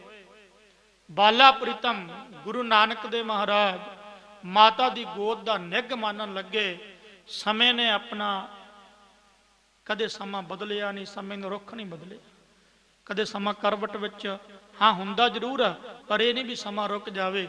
ਸਮੇਂ ਨੇ ਆਪਣਾ ਕਰਵਟ ਦਿਖਾਇਆ, ਸਮੇਂ ਮੁਤਾਬਕ ਸਮਾਂ ਲੰਘਦਾ ਗਿਆ। ਗੁਰੂ ਨਾਨਕ ਦੇ ਮਹਾਰਾਜ ਦਿਨ ਪੇ ਦਿਨ, ਦਿਨ ਪੇ ਦਿਨ, ਦਿਨ ਪੇ ਦਿਨ ਆਜੂ ਕਰਕੇ ਉਮਰ ਕਰਕੇ ਵੱਡੇ ਹੁੰਦੇ ਗਏ। ਬਚਪਨ ਦੇ ਵਿੱਚ ਜਿਸ ਵੇਲੇ 5 ਸਾਲ ਦੀ ਉਮਰ ਹੋਈ ਗੁਰੂ ਨਾਨਕ ਦੇਵ ਮਹਾਰਾਜ ਦੀ, 5 ਸਾਲ ਦੀ, ਤੇ 5 ਸਾਲ ਦੀ ਉਮਰ ਦੇ ਵਿੱਚ ਕਵੀ ਸੰਤੋਖ ਸਿੰਘ ਨੇ ਲਿਖਿਆ, ਬੜੇ ਸੋਹਣੇ ਮਹਾਰਾਜ ਕਰਤੱਵ ਕਰਨ ਲੱਗ ਪਏ। ਸਾਥੀਆਂ ਨਾਲ ਖੇਡਣ ਜਾਣਾ। ਇੱਕ ਦਿਨ ਕੀ ਹੋਇਆ, ਮਾਤਾ ਦਾ ਸਿਉਣੇ ਦਾ ਗਹਿਣਾ ਚੁੱਕ ਕੇ ਲੈ ਗਏ। ਇੱਕ ਦਿਨ ਕੋਈ ਭਾਂਡਾ ਲੈ ਗਏ, ਤੇ ਭਾਂਡਾ ਲੈ ਕੇ ਜਦੋਂ ਬਾਹਰ ਗਏ ਤੇ ਗਰੀਬ ਗੁਰਬਾ ਦੇਖਿਆ, ਨੂੰ ਕਹਿੰਦੇ ਲੈ ਚੱਕ ਮਿੱਤਰਾ, ਕਿਉਂਕਿ ਗੁਰੂ ਨਾਨਕ ਹੀ ਆਏ ਇਸੇ ਕਰਕੇ ਦੱਦਾ ਦਾਤਾ ਏਕ ਸਭ ਕੋ ਦੇਵਨ ਹਾਰ, ਦਿੰਦਾ ਟੋਟ ਨਾ ਆਵੇ ਅਗੰਤ ਭਰੇ ਭੰਡਾਰ। ਭੰਡਾਰ ਭਰੇ ਵੇ ਉਹਦੇ, ਲੈ ਤੂੰ ਸਾਂਭ। ਘਰ ਆਏ, ਮਾਤਾ ਨੇ ਪੁੱਛਿਆ ਪੁੱਤ ਭਾਂਡਾ ਕਿੱਥੇ ਆ? ਗੁਰੂ ਨਾਨਕ ਦੇ ਉਮਰ 5 ਸਾਲ ਦੀ ਉਮਰ, ਚੁੱਪ ਹੋ ਗਏ। ਕੀ ਦੱਸਣ ਵੀ ਭਾਂਡਾ ਸੀ ਉੱਥੇ। ਪੁੱਤਰਾ ਭਾਂਡਾ ਕਿੱਥੇ? ਨਾ ਕੁਝ ਬੋਲੇ ਹੀ ਨਹੀਂ। ਪੁੱਤਰਾ ਤੂੰ ਮੇਰੇ ਸਾਹਮਣੇ ਚੁੱਕ ਕੇ ਲੱਗਿਆ, ਕੁਛ ਨਹੀਂ ਬੋਲੇ। ਚੱਲ ਅੱਗੇ ਵਾਸਤੇ ਤੂੰ ਹੁਣ ਭਾਂਡਾ ਚੁੱਕ ਕੇ ਲਗਿਆ ਸੀ ਘਰੋਂ, ਅੱਗੇ ਵਾਸਤੇ ਬੇਟਾ ਇਦਾਂ ਦੀ ਗੱਲ ਨਹੀਂ ਕਰਨੀਗੀ। ਤੇ ਯਾਦ ਰੱਖਿਓ, ਅਸੀਂ ਗ੍ਰਹਿ ਵੱਲ ਖਿੱਚਦੇ ਆਂ, ਘਰ ਵੱਲ ਖਿੱਚਦੇ ਆਂ, ਮੇਰਾ ਕਰਕੇ ਮੇਰੇ ਘਰੇ ਆ ਜਾਵੇ, ਮੇਰੇ ਘਰੇ ਵਾ ਜਾਵੇ। ਤੇ ਗੁਰੂ ਨਾਨਕ ਨੇ ਬਚਪਨ ਤੋਂ ਹੀ 13 ਕਰਕੇ ਤੋਲਣੀ ਸ਼ੁਰੂ ਕਰ ਦਿੱਤੀ ਸੀਗੀ। ਇਹਦਾ ਮਤਲਬ ਇਹ ਨਹੀਂ ਗੁਰੂ ਨਾਨਕ ਨੇ ਗ੍ਰਹਿ ਨੂੰ ਉਜਾੜਿਆ, ਉਹ ਦੁਨੀਆ ਤੱਕ ਉਪਦੇਸ਼ ਸੀਗਾ, ਲੋਕਾਈ ਤੱਕ ਉਪਦੇਸ਼ ਸੀ ਵੀ ਮੇਰੀ ਛੱਡ ਦੇ, 13 ਕਰੀ ਚੱਲ, ਸਭ ਕੁਝ ਉਸੇ ਦਾ ਹੀ ਆ। ਉਦਾਰ ਚਿੱਤ ਹੋਵੇ, ਖੁੱਲਾ ਚਿੱਤ ਹੋਵੇ, ਦਰਿਆ ਦੀ ਨਿਆਈ, ਸਮੁੰਦਰ ਦੀ ਨਿਆਈ, ਸਾਗਰ ਦੀ ਨਿਆਈ ਚਿੱਤ ਹੋਵੇ। ਵੰਡਣ ਵਾਲੀ ਵਰਤੀ ਰੱਖ, ਵੰਡਣ ਵਾਲੀ ਵਰਤੀ ਦੇ ਵਿੱਚ ਆ ਕੇ ਗੁਰੂ ਨਾਨਕ ਨੇ ਬਚਪਨ ਤੋਂ ਜੋ ਕੰਮ ਕਰਨਾ ਸੀ ਉਹ ਸ਼ੁਰੂ ਕਰ ਦਿੱਤਾ। ਭਾਂਡੇ ਚੁੱਕਣੇ ਬਾਹਰ, ਗਰੀਬ ਗੁਰਬੇ ਨੂੰ ਦੇ ਆਉਣੇ, ਲੋੜਵੰਦ ਨੂੰ ਦੇ ਆਉਣੇ। ਇੱਕ ਦਿਨ ਗਹਿਣਾ ਚੁੱਕ ਕੇ ਲੈ ਗਏ ਤੇ ਉਹ ਵੀ ਦੇ ਆਂਦਾ। ਜਦੋਂ ਘਰ ਆਏ, ਮਾਤਾ ਜੀ ਨੇ ਪੁੱਛਿਆ, ਬੇਬੇ ਨਾਨਕੀ ਨੇ ਵੀਰ ਜੀ ਗਹਿਣੇ? ਮਾਤਾ ਜੀ ਕਹਿਣ ਲੱਗੇ, ਕਿਉਂਕਿ ਪਿਆਰੇ ਬੜੇ ਲੱਗਦੇ ਸੀ ਗੁਰੂ ਨਾਨਕ। ਬੱਚਾ ਤੇ ਵੈਸੇ ਹੀ ਆਪਾਂ ਨੂੰ ਪਤਾ ਪਿਆਰਾ ਲੱਗਦਾ, ਪਰ ਗੁਰੂ ਨਾਨਕ ਬ੍ਰਹਮ ਸਰੂਪ ਸੀ, ਅਕਾਲ ਸਰੂਪ ਸੀ। ਇਤਿਹਾਸ ਇਸ ਗੱਲ ਦੀ ਗਵਾਹੀ ਭਰਦਾ, ਜਿਸ ਬੀਤੀ ਜਾਣੀ ਗਲੀ ਦੇ ਵਿੱਚ ਜਿੱਧਰ ਦੇ ਗੁਰੂ ਨਾਨਕ ਜਾਂਦੇ ਸਨ, ਤੇ ਨਗਰ ਦਾ ਬੱਚਾ ਕੀ, ਬੱਚੇ ਤਾਂ ਵੈਸੇ ਹੀ ਖੜਾ ਨਹੀਂ ਛੱਡਦੇ ਸੀ। ਬੱਚਿਆਂ ਲਈ ਤੇ ਗੁਰੂ ਨਾਨਕ ਨਿਰੰਕਾਰ ਸਰੂਪ, ਬੱਚਿਆਂ ਨੇ ਰਾਤ ਦੇ ਜਾਨੀ ਰਾਤ ਤਾਈਂ ਵੀ ਬੈਠੇ ਰਹਿਣਾ ਗੁਰੂ ਨਾਨਕ ਕੋਲੇ। ਵੱਡੇ ਤੋਂ ਲੈ ਕੇ ਛੋਟੇ ਤੱਕ ਜਦੋਂ ਗਲੀਆਂ ਵਿੱਚ ਲੰਘਣਾ, ਗੁਰੂ ਨਾਨਕ ਨੇ ਹਰੇਕ ਦਾ ਹੁਣ ਨਿਰੰਕਾਰ ਸਰੂਪ ਸੀ। ਮਨ ਕਰੇ ਵੀ ਮੈਂ ਚੁੱਕ ਲਵਾਂ, ਮਨ ਕਰੇ ਮੈਂ ਚੁੱਕ ਲਵਾਂ। ਨਗਰੀ ਦੇ ਪ੍ਰੇ ਹੋ ਗਏ, ਨਗਰੀ ਦੇ ਪਿਆਰੇ ਹੋ ਗਏ, ਕਸ਼ਿਸ਼ ਖਿੱਚ ਗੁਰੂ ਨਾਨਕ ਵੱਲ ਕੁਝ ਅਨੋਖੀ ਜੀ ਨਿਰੰਕਾਰ ਸਰੂਪ ਸੀ। ਬਾਲਾ ਪ੍ਰੀਤਮ ਬਾਲ ਕ੍ਰੀੜਾ ਕਰਦੇ, ਤੇ ਜਿਸ ਵੇਲੇ ਗਹਿਣਾ ਸੁੱਟ ਕੇ ਆਏ ਨਾ, ਮਾਂ ਨੇ ਪੁੱਛਿਆ, ਕਹਿਣ ਲੱਗੇ ਪੁੱਤ ਦੱਸ ਗਹਿਣਾ ਕਿੱਥੇ ਆ? ਗੁਰੂ ਨਾਨਕ ਚੁੱਪ। ਮਾਤਾ ਤ੍ਰਿਪਤਾ ਜੀ ਕਹਿਣ ਲੱਗੇ, ਪੁੱਤਰਾ ਤੈਨੂੰ ਨਹੀਂ ਪਤਾ ਵੀ ਗਹਿਣੇ ਦਾ ਮੁੱਲ ਕੀ ਹੈ। ਗਹਿਣੇ ਦਾ ਇਹ ਬੜੀ ਮਹਿੰਗੀ ਚੀਜ਼ ਆ ਸਿਉਣਾ, ਪਰ ਮਾਂ ਨੂੰ ਕੌਣ ਕਵੇ ਕਿ ਗੁਰੂ ਨਾਨਕ ਦੀ ਨਜ਼ਰ ਵਿੱਚ ਸ੍ਰਿਸ਼ਟੀ ਇਹ ਸਭ ਮਾਇਆ, ਇਹ ਝੂਠੀ ਹੈ। ਕੂੜ ਰਾਜਾ, ਕੂੜ ਪਰਜਾ, ਕੂੜ ਸਭ ਸੰਸਾਰ, ਕੂੜਾ ਨੇ ਉਹ ਲੱਗਾ ਵਿਸਰਿਆ ਕਰਤਾ। ਪੁੱਤਰਾ ਇਹ ਮਾਇਆ ਕਿੱਥੇ ਸੁੱਟ ਕੇ ਆਇਆ? ਨਹੀਂ ਬੋਲੇ ਕੁਛ। ਮੈਂ ਤੇਰੇ ਚਪੇੜ ਮਾਰਾਂਗੀ, ਜਿਵੇਂ ਲਾੜ ਦੇ ਨਾਲ ਮਾਂ ਕਹਿੰਦੀ, ਮੈਂ ਤੈਨੂੰ ਕੁੱਟਾਂਗੀ, ਮੈਂ ਤੈਨੂੰ ਘੂਰਾਂਗੀ, ਮੈਂ ਤੈਨੂੰ ਮਾਰਾਂਗੀ। ਤੂੰ ਸ਼ਰਾਰਤੀ ਬਣ ਗਿਆ, ਹੁਣ ਤੂੰ ਘਰੇ ਕੋਈ ਚੀਜ਼, ਕੁਛ ਨਹੀਂ ਬੋਲੇ, ਕੁਛ ਨਹੀਂ। ਮਾਤਾ ਨੇ ਘੂਰੀ ਵੱਟੀ, ਅੱਖਾਂ ਚ ਦੋ ਨੇਤਰਾਂ ਦੇ ਵਿੱਚੋਂ ਹੁਣ ਹੰਝੂ, ਤੇ ਮਹਾਰਾਜ ਨੇ ਕੀ ਸੁੱਟਨੇ, ਤੇ ਮਹਾਰਾਜ ਦੀ ਮਾਇਆ ਸੀਗੀ, ਮਹਾਰਾਜ ਦੀ ਮਾਇਆ ਸੀ ਤੇ ਨਿਰੰਕਾਰ ਸਰੂਪ ਸੀ। ਦੋ ਕ ਹੰਝੂ ਸੁੱਟੇ ਨਾ ਜਿਸ ਵੇਲੇ, ਘੁੱਟ ਕੇ ਛਾਤੀ ਨਾਲ ਲਾ ਲਿਆ ਮਾਂ ਨੇ, ਪੁੱਤਰਾ ਮੇਰਾ ਮਨ ਨਹੀਂ ਕਰਦਾ। ਸਤਿਕਾਰਯੋਗ ਬਾਬਾ ਮਹਿਤਾ ਕਲਿਆਣ ਦਾਸ ਜੀ ਨੂੰ ਪਤਾ ਲੱਗਿਆ, ਉਹ ਕਹਿਣ ਲੱਗੇ ਵੀ ਮੈਂ ਇਹਨੂੰ ਹੁਣ ਸਕੂਲੇ ਪੜ੍ਹਨੇ ਪਾਵਾਂਗਾ। 5 ਸਾਲ ਦਾ ਹੋ ਗਿਆ, ਘਰ ਦੇ ਵਿੱਚ ਰਹਿ ਕੇ ਇਹ ਹੁਣ ਸ਼ਰਾਰਤਾਂ ਕਰਦਾ, ਜਿਵੇਂ ਆਪਾਂ ਕਹਿ ਦਿੰਦੇ, ਸਕੂਲੇ ਪੜ੍ਹਨੇ ਪਾਵਾਂਗਾ।